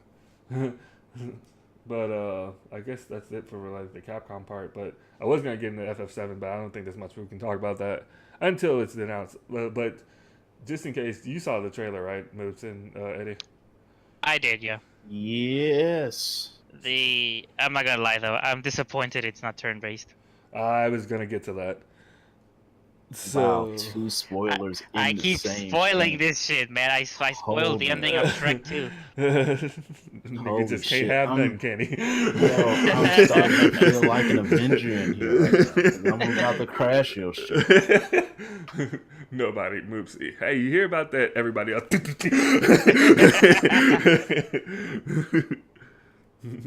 But that seems to be the big thing going on, is that it's not turn-based. However, I will kind of fight back in saying that it's not really Kingdom Hearts-esque, as well as not really Final Fantasy 15 either. I think it's going to be its own thing. I really need to look at it, because with you saying that, I'm kind of wondering if they're trying to go with a more Final Fantasy 12 route. Really? 12?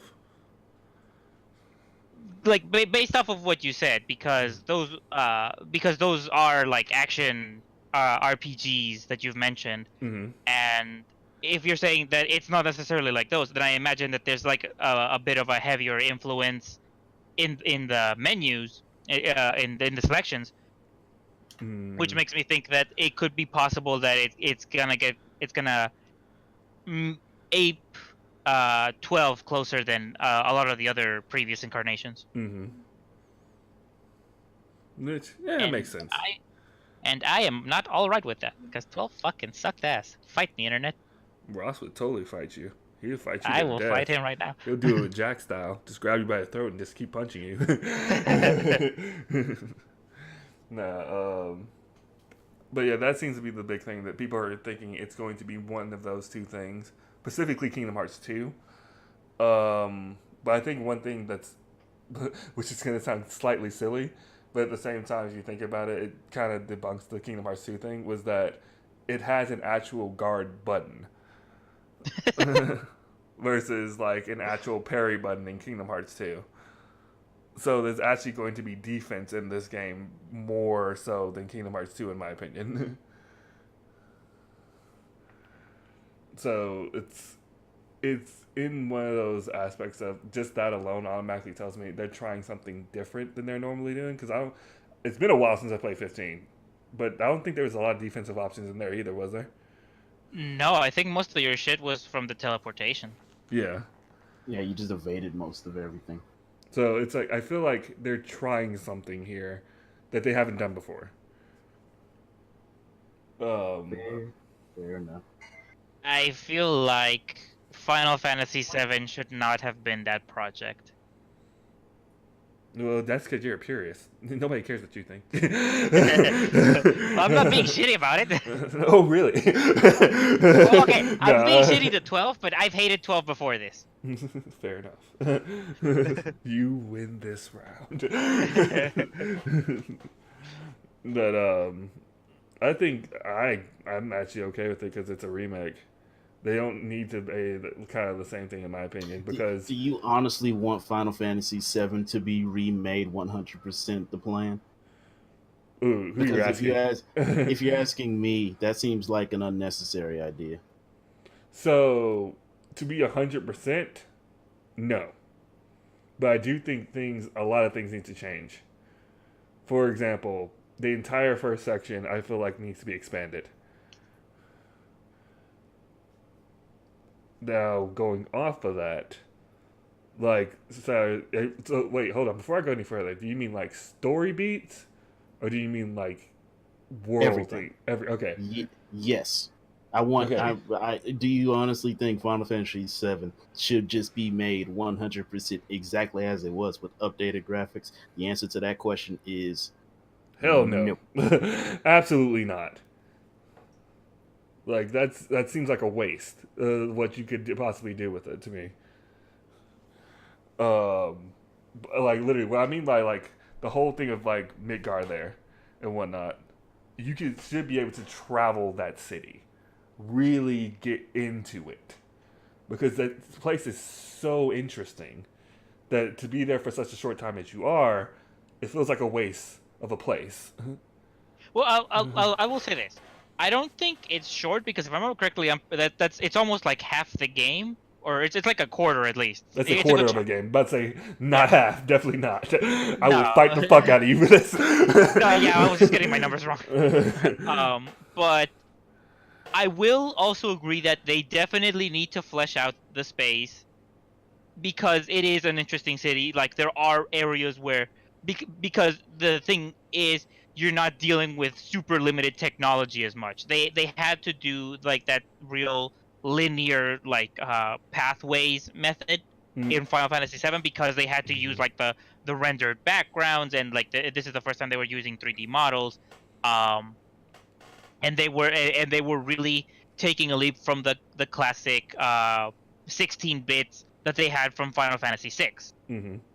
And I do agree with you that you should be able to go into the city, and like really get in there and explore it, like see how shitty the slums are, check out the like like the parts of the slum or the city. Wait, which one did I say first? Fuck it. Anyway, It point is, doesn't you matter. really have to explore. Mm-hmm. Yeah. Now, here's the thing that I know you're not gonna like, and I am of two minds of it, because a lot of people are still not fully understanding what they're saying about episodic, about the game, Mm-hmm. because a lot of people are thinking episodic like Telltale, episode per, I don't know, every 2 months. I was never a Telltale guy, so don't ask me. So I guess maybe like another example might work like Hitman. Another example, there you go. A lot of people are thinking it's like that, but it's not. Like, these episodics are going to be full games. So, the way that I'm thinking they're going to do is, for example, like they said, the fleshing out or whatever of Midgard and everything like that, and maybe some more after that, but then that'll be like the end of the game on like a cliffhanger. I think that's the way they're doing it. I think if they choose their story beats correctly, it's possible. Which that's like, I'm all for it if it works correctly. Yeah, because I'm not against it. And granted, I am kind of that douchebag since I am fucking saying, you know, oh, it's not turn based, so I'm already kind of annoyed. Liar. But like, if there are, I can think of like two places where if you guys are really gonna go for episodic and like really try to expand and stand out and all that stuff, one of them would definitely have to be like Midgar would have to be its own episode for sure. Because the part where they're leaving Midgar and they're actually entering the open world and all that stuff, that's definitely a good point where you should end that episode. Let me see. I think another episode that you could do would be the first boat trip when you fight the Genova for the first time. I think that would also be a really good one too. Obviously after freaking Aerith dies, that's also a good one. Oh yeah, absolutely. That one has to be its own fucking episode. Freaking, that's basically as old as I am. I know, right? I remember seeing that in the chat of the State of Play. It's like, spoiler alert! It's like, are you kidding me?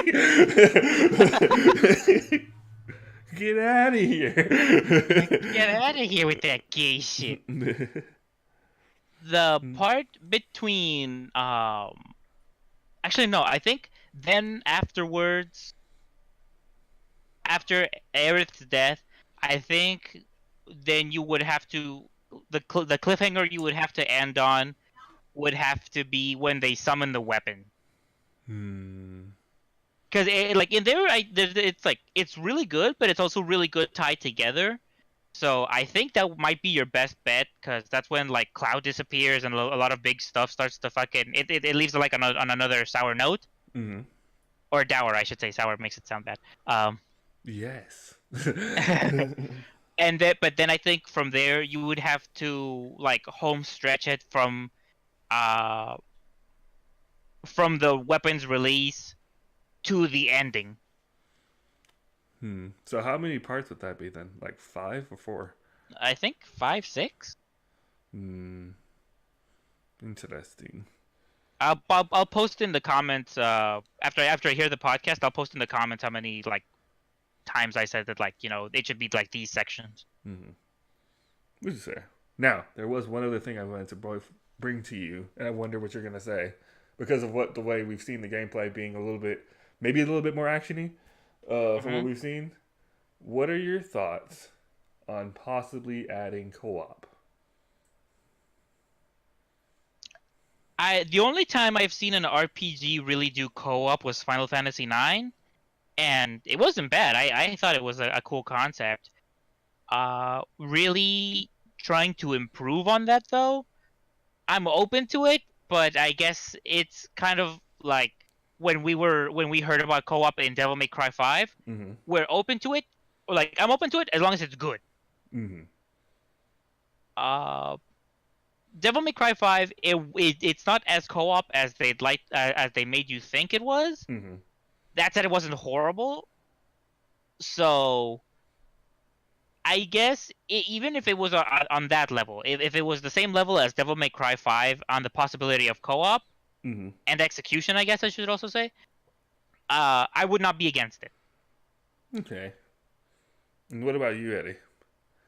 Nah, nope.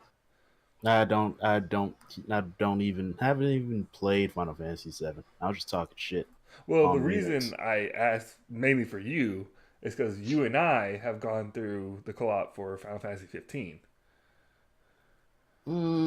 If they make it fun, if they make it worth doing, shit, anybody will play it. Mm-hmm. If you ask me, like, because the only problem that Comrades had was just that it didn't have enough content to do. Mm-hmm. Which is fair. And then they added it, but it was like way too late. Yeah, it was far too late. Nobody really wanted to play it anymore. Mm-hmm. But that, it was already like a hated game because it wasn't their favorite. Yeah. Yeah, 15 had a So, lot of problems. But no, the main mhm. reason I asked this is because I was interested in wondering if you were, quote, purist and the single player experience. You mean purist? What do you mean purist in this context? Like, it's single player game, it's a single player game to the T.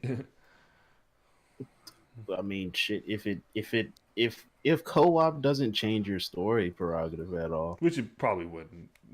I'd say go for what. It's like it's already a good game. Having your friends play with you only makes games better. Hmm. Interesting. So Honestly, no, I'm not a purist. Hmm. honestly, I'll say this too. Even if they make some slight changes so that they can include like the rest of the expanded canon, I wouldn't be against.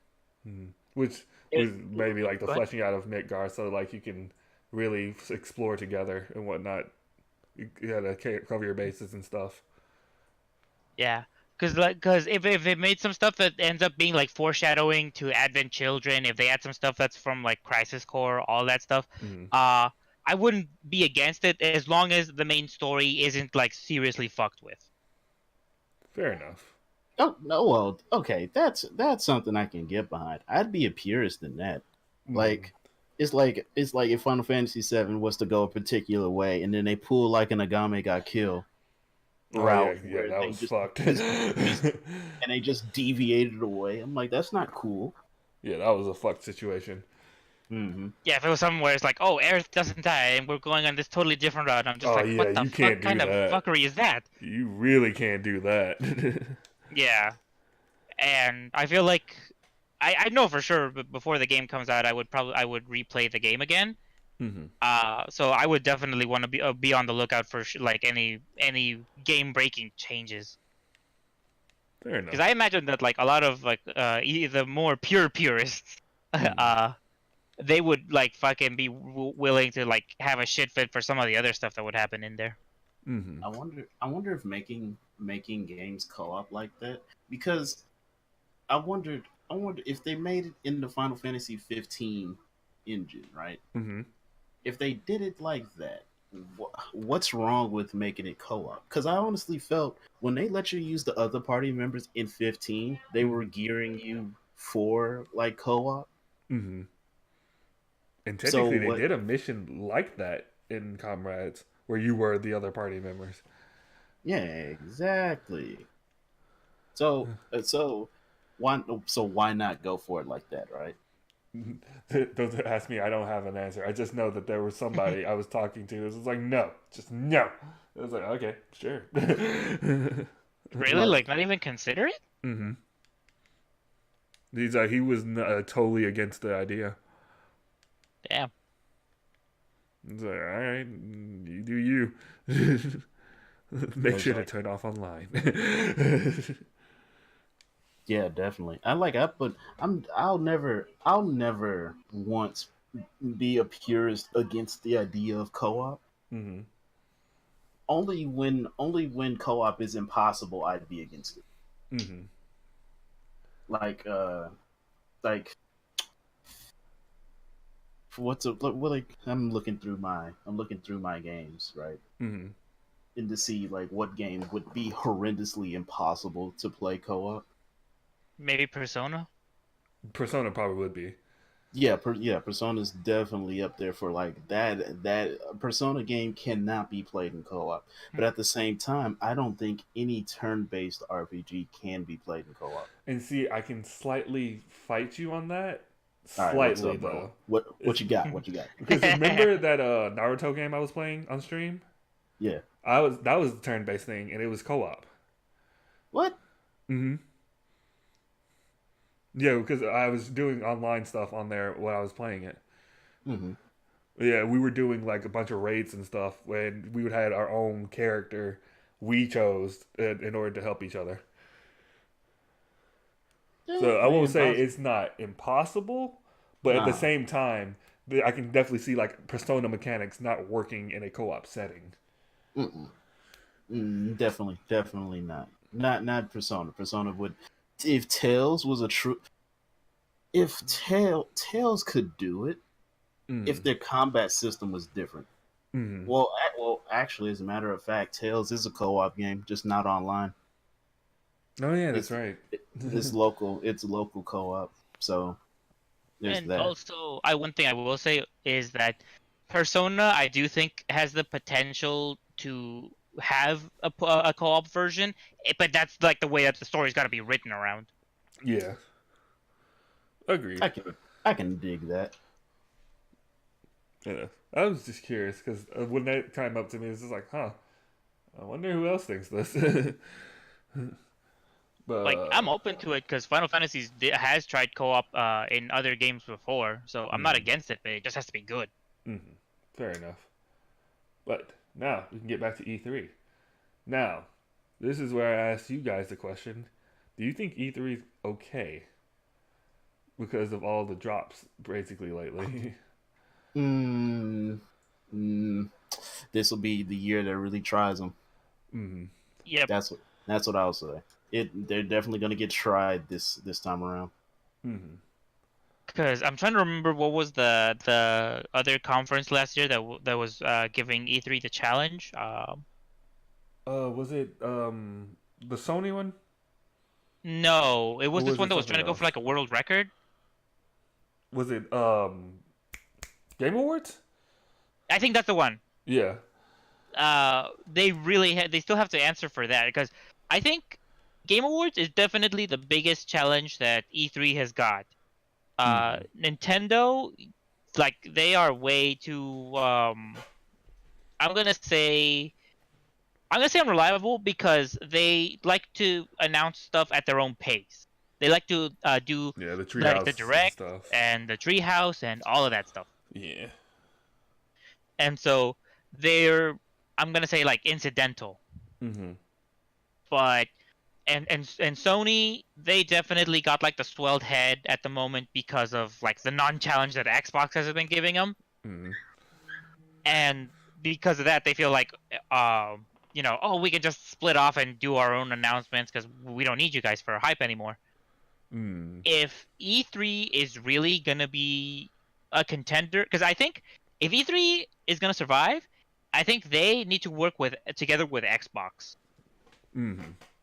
But that said, I also do think Xbox needs to know where its priorities should be and make sure that they announce like nothing but top tier quality games that are going to be like Xbox exclusive, or if they're going to announce since we are getting near the end of the console generation, they at least need to put out like teasers, like super good teasers for like dead IPs and revivals, original IPs. And yeah, so for some really some highly requested sequels. But ultimately, it's Xbox has to make sure that their presence is going to be known in the upcoming years, and the best place to do it would be at E3. Going off of what you said, what IPs would make you think Xbox?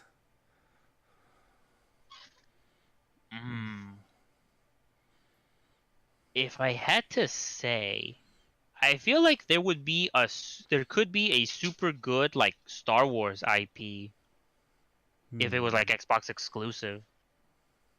Interesting.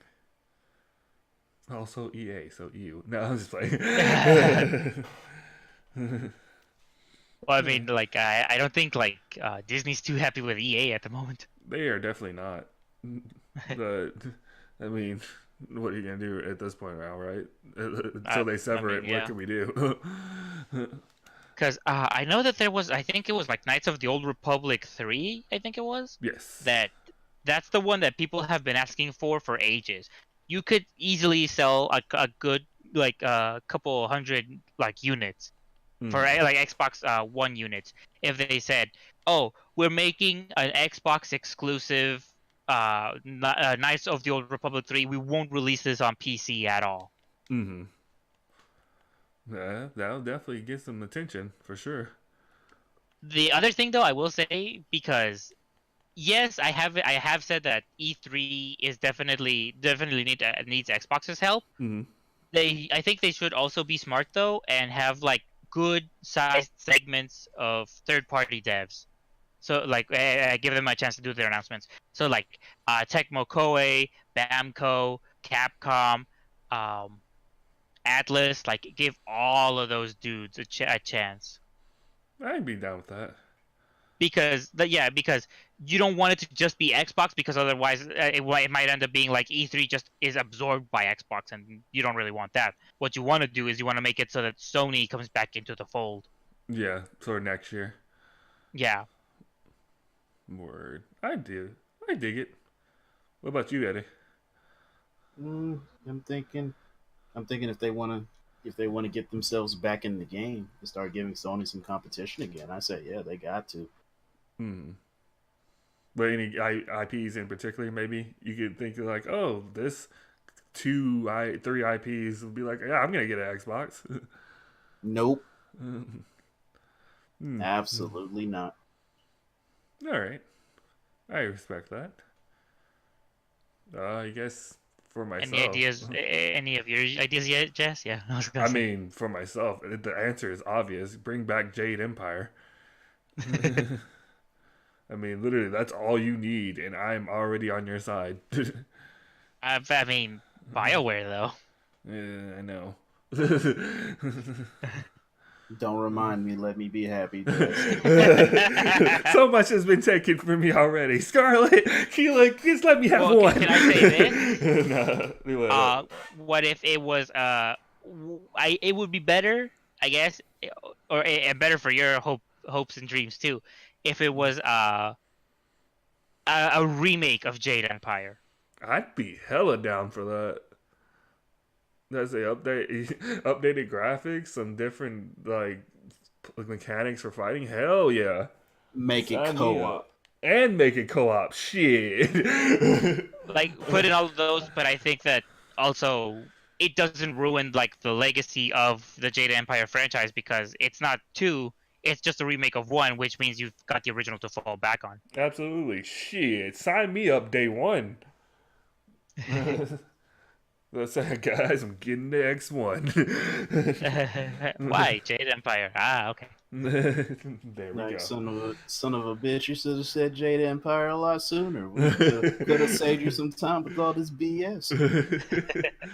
Shit, that's all you had to say. But yeah, that would be my IP to come back. Even though Bioware is such a weird place right now. That's also part of the reason why I say it should be a remake of one, because if BioWare is like toxic BioWare, then Jade Empire 2 won't be like, and this is where the legacy goes. It's like, no, they just fucked up the remake and I don't have to care.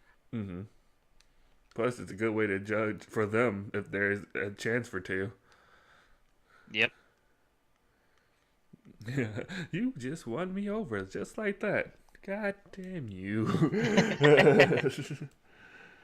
But let me ask you this though: what would you like? What do you think like E3 should do for to try and sort of regain their place as top dog of game announcements conferences? Well, for one thing, they have to fight the Game Awards on those reveals.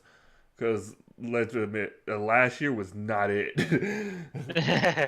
I mean, I think the one who had the most reveals was PC, and most of them were trash games. And some of them didn't even come out. And then Xbox had some good reveals with DMC and whatnot, but they weren't Xbox exclusive, so it's just like, okay. Miss me with that shit. And then I'm trying to think of what else was there. And then PlayStation had 5 games. Well, and Resident Evil, I think, too. Yeah. It was just like, let's get some real hitters out here this time, okay? Yeah. Like, their priorities were definitely not in line. Mm-hmm. Yeah, that's a must. Also going with what you said, with the other developers kind of getting some stuff going. That too. Let's say now that PlayStation is really there, it's really time for them to shine. Put some spotlights on them. Oh my god, I'd lose my shit if Tecmo Koei announced another Ninja Gaiden. That'd be nice. I am down for all of this. Oh man, but yeah, I think that would be my big things. Just do some good shit. No Fortnite all the time. Hey guys, it's Xbox here. We've got Fortnite announcements. Oh god. Guys, those nights aren't going to fort themselves. That's the tag. It's like, ah, shit. And that's the entire thing for Xbox. Well, E3's boned. It's like, well, so much for that. Hey, Game Awards, when are you coming back? But, Roddy, we don't talk about that here. what did he say? Fortnite on Switch poggers. God damn you. That's nothing special. That's already a thing. Yeah, it's on mobile. Rowdy, get with the times. Oh, you tripping, bro? I don't know, Eddie. How about you? Do you have anything you would add or change? Change? No, not really. Just make it better. Ooh, I know something I would change. Less talking, more gameplay. Like, yeah, there's so many times they just talk about it. It's like, well, you could really just show us and we'll get the gist. We're not stupid. they've got like stills and like in that shit, but you actually want to see it in action. Exactly. Like, just stop talking. Just show us. Showing is way better. You know, that's the thing that they have in movies: show, don't tell. Exactly. Picture's worth 1,000 words. Like, literally, video is probably worth 10 billion. Just like, yes, we are here with some gameplay of the new. Yeah, you guys don't fucking care. Here, watch. Exactly. I would be so okay with that. What's her name? Aisha Taylor? She probably could pull that off real well. Aisha Taylor would seriously be able to pull that shit off. Yeah, like, just do that. Hey guys, welcome to the 2019 Ubisoft press conference. We have video games. There you go. She would do it so perfect. And then the only thing that's only going through my mind is, please marry me. Roddy saying, show us the Milkies. Hey. Like day 201 of asking Aisha Tyler to marry me. But, I think that's all for E3 I had on the list. Anything else, guys? I'm just curious though, Jess, because I don't did this is kind of a little bit about like the last topic or the last thing we talked about. Go for it. Did they show Tifa at all in the trailer for Final Fantasy VII? No, but here's the thing: they showed her life bar and her name, so she's there, but they distinctly didn't show her. Yeah. They really. They was trying to hide those milkies, my nigga. Yeah, they really did. Yeah, the reason I'm asking is I saw some forum shit about like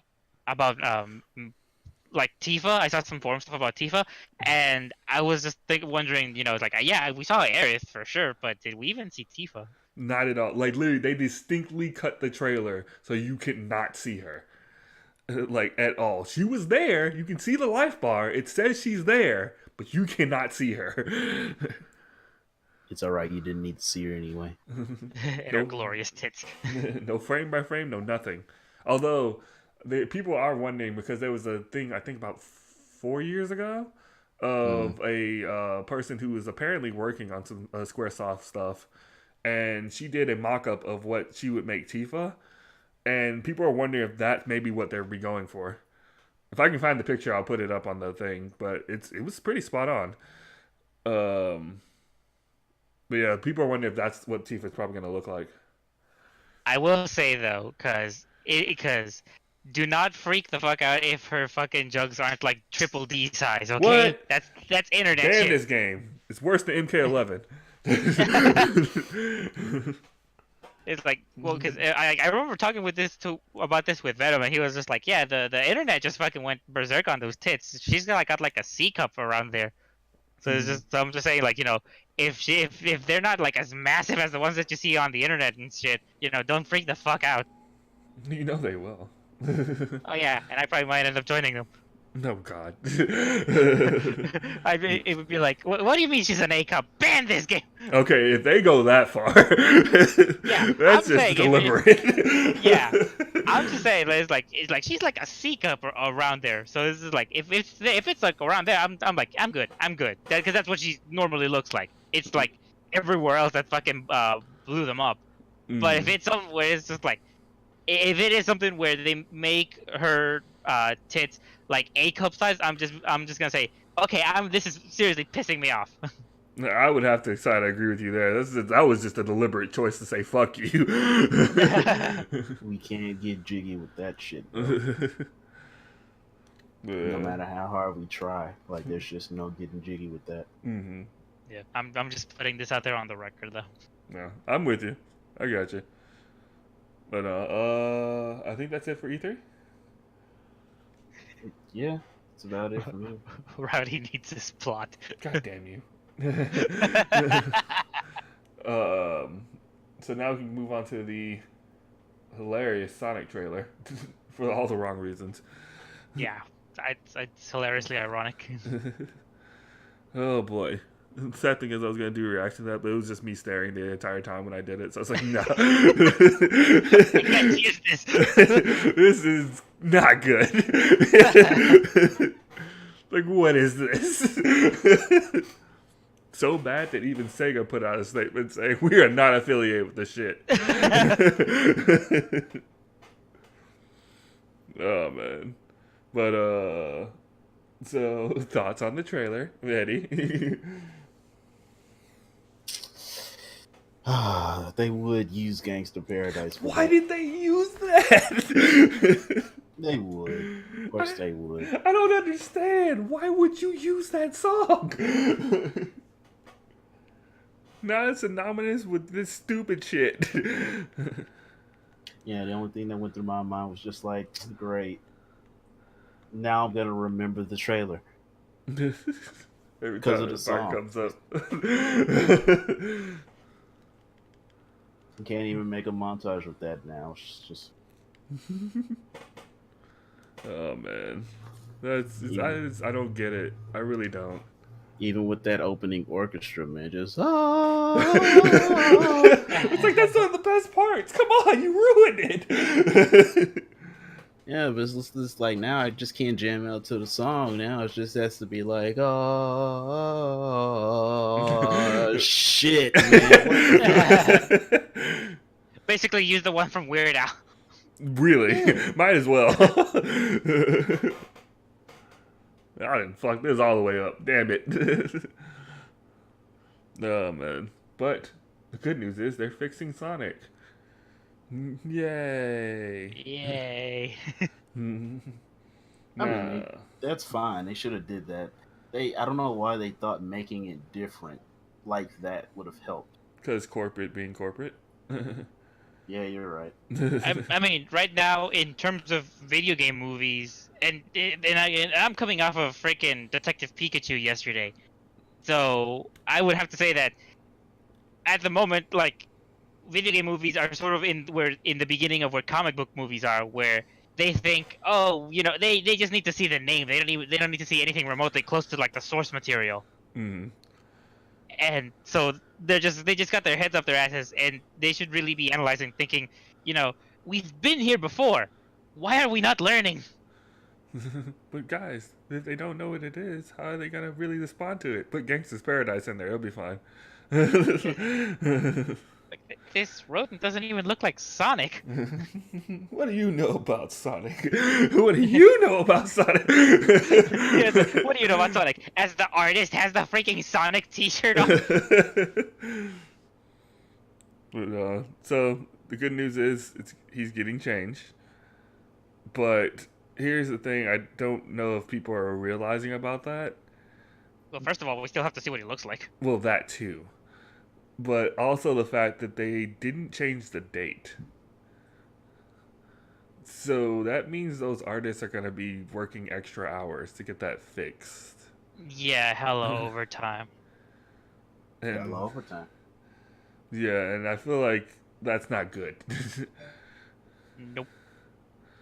Because we're just gonna be back here in about let's see, it's November, so that's 6 months. So about like 7 months. And we're gonna be hearing about how fucking like, oh my god, people didn't even like the Sonic movie, and we were overworked, and all this fucking bullshit. And it's like repeating itself again. Seriously. Oh shit, here we go again. I'm making this prediction that in 12 or 13 episodes from now, we're gonna be talking about how, oh my god, it's a controversy about how all those artists were overworked. I guarantee you that's probably gonna happen. Oh man. It's just like I don't think a lot of people are realizing that though. Like, yeah, we won per se. They're changing it, but at what cost? Yeah. But I don't even. This looks super B tier. I'm not gonna lie. Even if they change Sonic. It doesn't look great. It looks like a bad kids movie.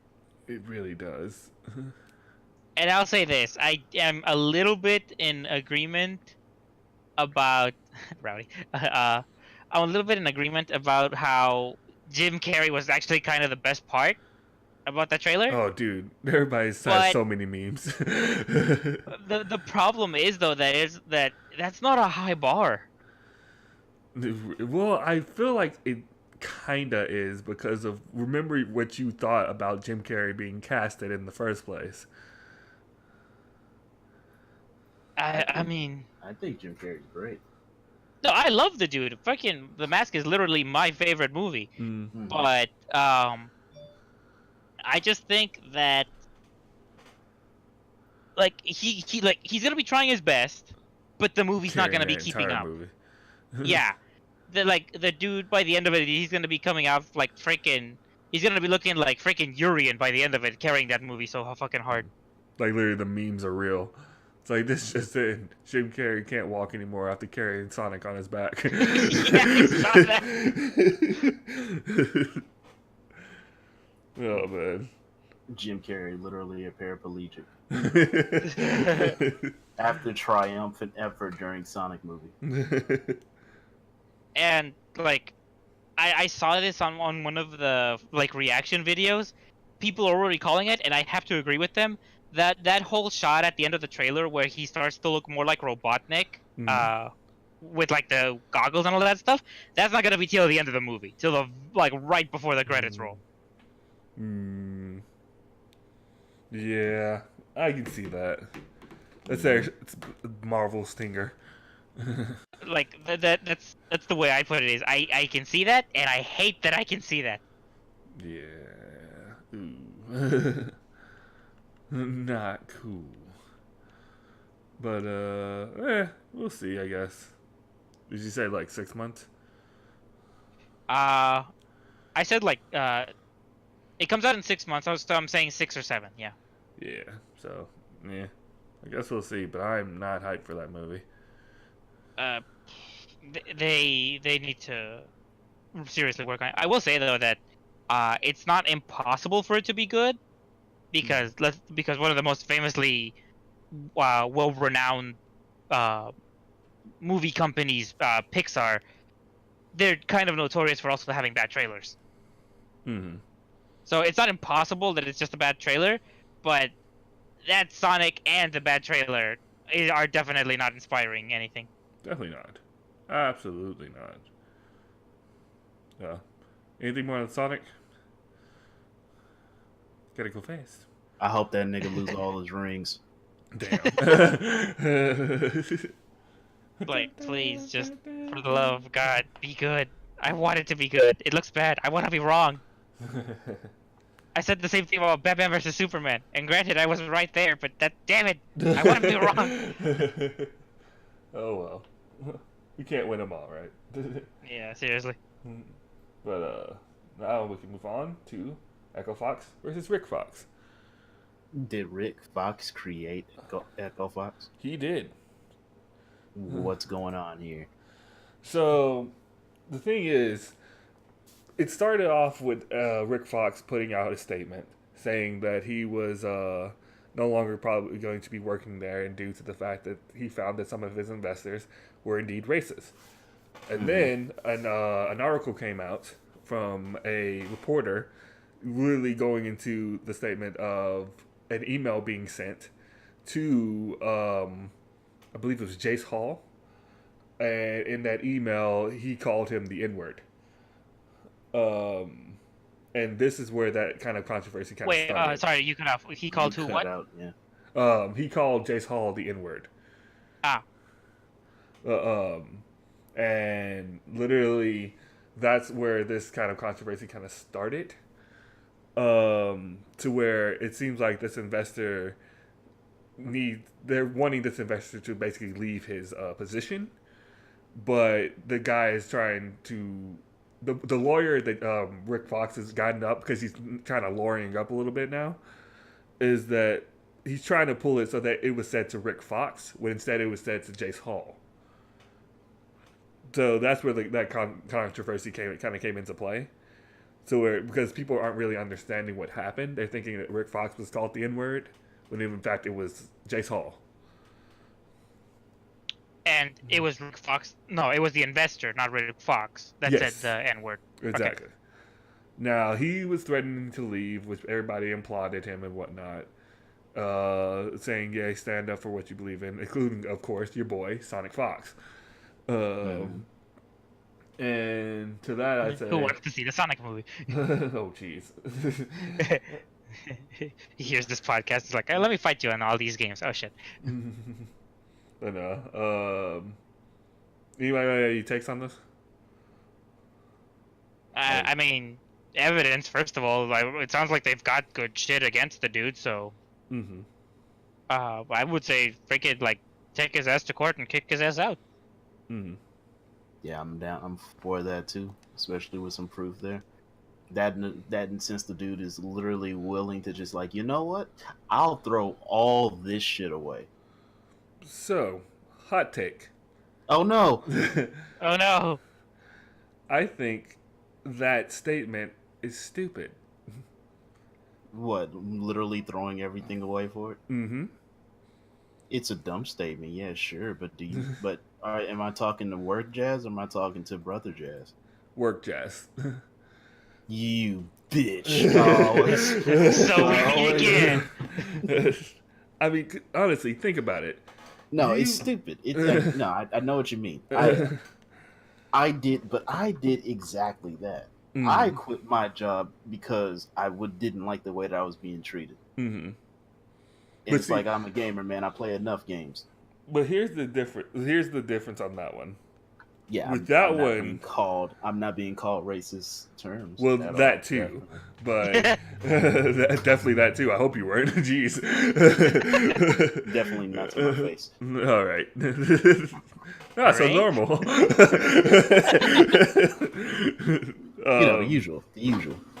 But like, what I was gonna say, the difference is that was a job that you kind of like got hired for, or whatever. You worked there, you did your thing, whatever, right? This is something he built. Like, this was a dream of his because of the fact of doing it for his son, and what his love of things were. Right. So you're willing to throw all that away because somebody said a word? No. I don't think I think him walking away because we're not memeing for the podcast anymore. I'm thinking the only reason that he's willing to walk away from it is just because he just simply can't just let him go. Just like, all right, we don't need you anymore. Which is another thing I was going to bring up actually. I'm sorry. Everybody's just spoiling me today. I can't get nothing. Just like the goddamn Scarlet Mask. God damn it. No. But I was actually glad you brought that up because I was thinking that this has more to do than the fact that the investor said the word. I feel like he's trying to get out of this. Now, big brain time. Here comes all the conspiracy stuff and whatnot. As we know, Echo Fox has been dropping players left and right, basically. That is true. And it's come to a lot of people's attention that the money that they got from last year wasn't exactly up to par with what they needed. So the thing is that we're thinking that he's leaving so he can get out of this situation. But he doesn't want to do it in a way that's going to be like, oh, I'm leaving, bye. It's like, okay, what just happened? So it's the corroboration between Rick and the investor, that so that he can have like a decent out. Exactly. It seems extremely reasonable. Like I said, big brain. So if y'all have anything, let me know. No, it makes sense. It definitely makes sense. Because it's like she's trying to get out of it. But 1 second. No, bro. I mean, it does actually line up a little bit because what you said, where this is like a project that he made for his kid and all that stuff, and a lot of people would throw that into question if he was just if he just said, I'm sick of this, bye. The thing is, though, my question is, who would be like the guy that's willing to throw himself under the bus and like get that reputation as the guy that said the N-word? Somebody who probably could be paid off a lot of money. A lot of money, and he might have like some serious connections or some shit like that. Because it has to be like super like movie corporate guy, fucking doing shady shit levels of stuff. Otherwise, I think it could be just a face value kind of issue. But another thing I will sort of add on, though, is because this is like Rick Fox's like homegrown team and all that stuff he made for his son and all that. If the whole investor thing really was an issue because he said a racial slur, like Rick Fox wouldn't be ditching it. He would be fighting tooth and nail to get that other guy kicked out and keep the thing going. Exactly. Which is why I think that's a little bullshit when he says, I'm going to leave because of this. Like, there's no way. Not a chance.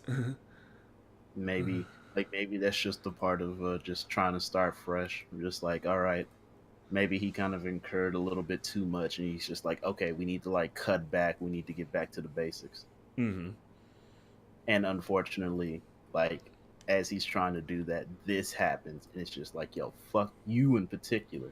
I'm trying to get everything back in line, and that person certainly ain't helping. It makes sense. This is when I first heard it. It was like, oh, that's kind of interesting, but that sounds dumb. Why would you leave this? I will say that there's a good chance that there is more than meets the eye to this. But I think that's all I really had to say about the Echo Fox thing. And that will be it for our main stories, unless anybody else has to say anything. Nah, I just hope everything works out. Nobody wants to see a business go under. Absolutely not. Because that's how, unfortunately, these businesses closing down is how Echo Fox became like number one to begin with. And then we got gems like Saint, JDCR, Sonic Fox, Tokido. God damn, Roddy. Rowdy being rowdy again. God damn you. But yeah, so I guess we can move on to any extras we might have. Do y'all have any? Before I go into some of these? Extra stories? No, I've just been feeling really good though. Word. Can't say I've got much. I mean, uh, not really. The most exciting thing I did this past weekend was see Detective Pikachu, and that shit was good. So, Nice. Quick rating? quick rating 8 out of 10. Nice. Well, I'm going to go into these very, very quick ones. Well, number one, congrats to Michael Murray for being the Tekken producer. And yeah, he did get moved up. And now Harada is now overseeing the esports side fully now. Like for anything Bandai Namco. So congrats to those two. Well deserved. And it's almost a little bit funny and ironic to me because of who Michael Murray was to Harada in the beginning of everything. Which I don't know if y'all have heard the story about that. Have y'all? I think I may have forgot. So basically, before Michael Murray was really working with Harada, there was a foreigner that was working with Harada before in Tekken 3, I believe. Right. And that foreigner ended up leaking stuff out to their competitors and whatnot. And he got found out and fired immediately and prosecuted and all that stuff. Shit. But ever since then, Harada had been kind of weary of any kind of foreign person that wasn't like in Japan thing or whatever. So when Michael Murray and him first met, he did not like Michael Murray at all. He basically despised Michael Murray, and it took a lot of time before Michael Murray finally became buddy with him. So I find it kind of a little funny that the person who takes his place in the thing is a foreigner. I mean, given that bad history, and as much as we love Japan, they are kind of xenophobic. So it makes sense why he had to like freaking really show his that he can be trusted. Yeah, put him through the ringer. Yep. No, I'm excited to see what he does to the Tekken series. I mean, we here's hoping that Michael and Ryuzo for Capcom fucking both bring in like good shit for their franchises. Absolutely, I wish them both the best. Yep. Yeah, I wish them good luck. But that's that one. Next one is a quick one of something I'm sure not a lot of us care about because I don't think anybody plays the game. But Rocket League gets picked up by Epic as exclusive. Take it off all platforms. How does that work? I asked how does that work? Because Rocket League was already like independent. Yeah, I'm not fully sure how that works either, but it happened. And of course, the people were not happy about it, as they are with all things Epic these days. But according to Epic, they're still able to do stuff on Steam or something like that. I don't know. This is a weird story. Very weird story. Yeah, like Rocket League, I think it's down. It's kind of like League of Legends, where it's down to like its most hardcore players. Yeah, because that's like I don't think a lot of us really care about this because I don't think anybody's played Rocket League. But it is kind of interesting that they made this move, and I forgot who owns it, but it's a well-known company. Was like trying to do damage control about it after the fact. And I still think people are still fighting the wrong fight. Here, like they're still trying to fight Epic Store when they really should be fighting both Epic Store and Steam. But what do I know? Blind outrage. Yeah. Yeah. Like people make threats to Epic, and they'll be like, "Don't fucking push us, man. We'll make you exclusive." I mean, we will take your favorite game and make it exclusive for us, which they have been doing. Like, I mean, you're really fighting the wrong fight here. But whatever, do what you do. Hey, if those PC dudes want to kill themselves, I'm okay with it. It's not hurting me none. Hey, I'm just grabbing bug popcorn and just watching the show. But I'm doing it while my AI is grinding. Hell, a lot of my games are freaking on the Blizzard launcher. No, I think that's really all I have for that one. And then the last one was something that recently came up that is still in development, which is someone in Congress writing a bill thing for the end of loot boxes. Yep. In games played by minors. Yeah. Which is practically everything. Basically. It's Armageddon on these loot boxes, bro. Yeah. Warframe is starting to look better and better by the day. Man, The one thing though, if I had to guess, I'm gonna because the bill's meant to protect children, right? Pretty much, but let's be honest here. It's made to protect the effects of gambling on young children. Yeah. Right. The one thing though that I'm sure that freaking EA and Activision, they're gonna be pushing super hard the ESRB kind of stuff, or they're gonna be manipulating it super weird, because if it's an M-rated game, I feel like they're gonna say, okay, well here's a loophole so we can have loot boxes there. But they're gonna try and find a way to make it so that the game is attractive to children, but at the same time they're selling it like to the parents. You know, they're just gonna be that fucking scummy. Absolutely, without a doubt. Another prediction, another Mrmoopsy prediction. Well, I just want to bring that to attention. Other than that, I don't think I have anything else. I mean, other than apparently Anthem's dying again, but I mean that's old news. Absolutely. Yeah. So I think we're out, gentlemen. Yo, we lit. All right, Mrmoopsy, you'll go first. Alright then. So, thank you very much for listening to episode 20 of the No Name Podcast, and now we will begin our plugs. I will start. You can find me at all things Mrmoopsy. You can follow me on Twitch, on Twitter, on Instagram, and my YouTube. I have my concept for my next video. I have yet to find a good idea for what I want to do for my videos, but I will say I am almost done with that one drawing I've been working on, my next little post shit for Twitter. I just need to finish coloring it. I think this is the point I'm at. Word. But other than that, once I finish that, I'm gonna be working on a Dead or Alive / Smash Brothers compilation. Nice. Any particular characters? I'm gonna try and see if I can get a theme going, but the problem is that there's no ninjas in freaking Smash, so fair enough. At the moment I just have Hayabusa footage and Mario footage. Do ninjas versus knights.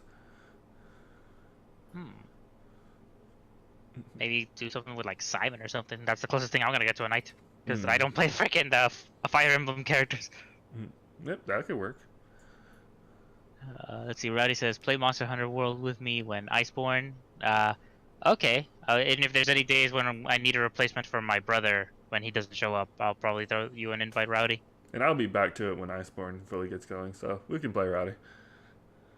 I'll get it. I'm gonna consider getting back into it, in the sense of really trying to find a build or something like that. Also, Rowdy, if you do want to be in the highlights, send me an invite for when you want to play. Word. But I guess I can go next now. You can find me at All Things Cosmos Jazz. We'll be putting the next part up for the MK story on Tuesday, along with another food review. Although it'll be not exactly food, but I won't say what it is just in case I keep the suspense.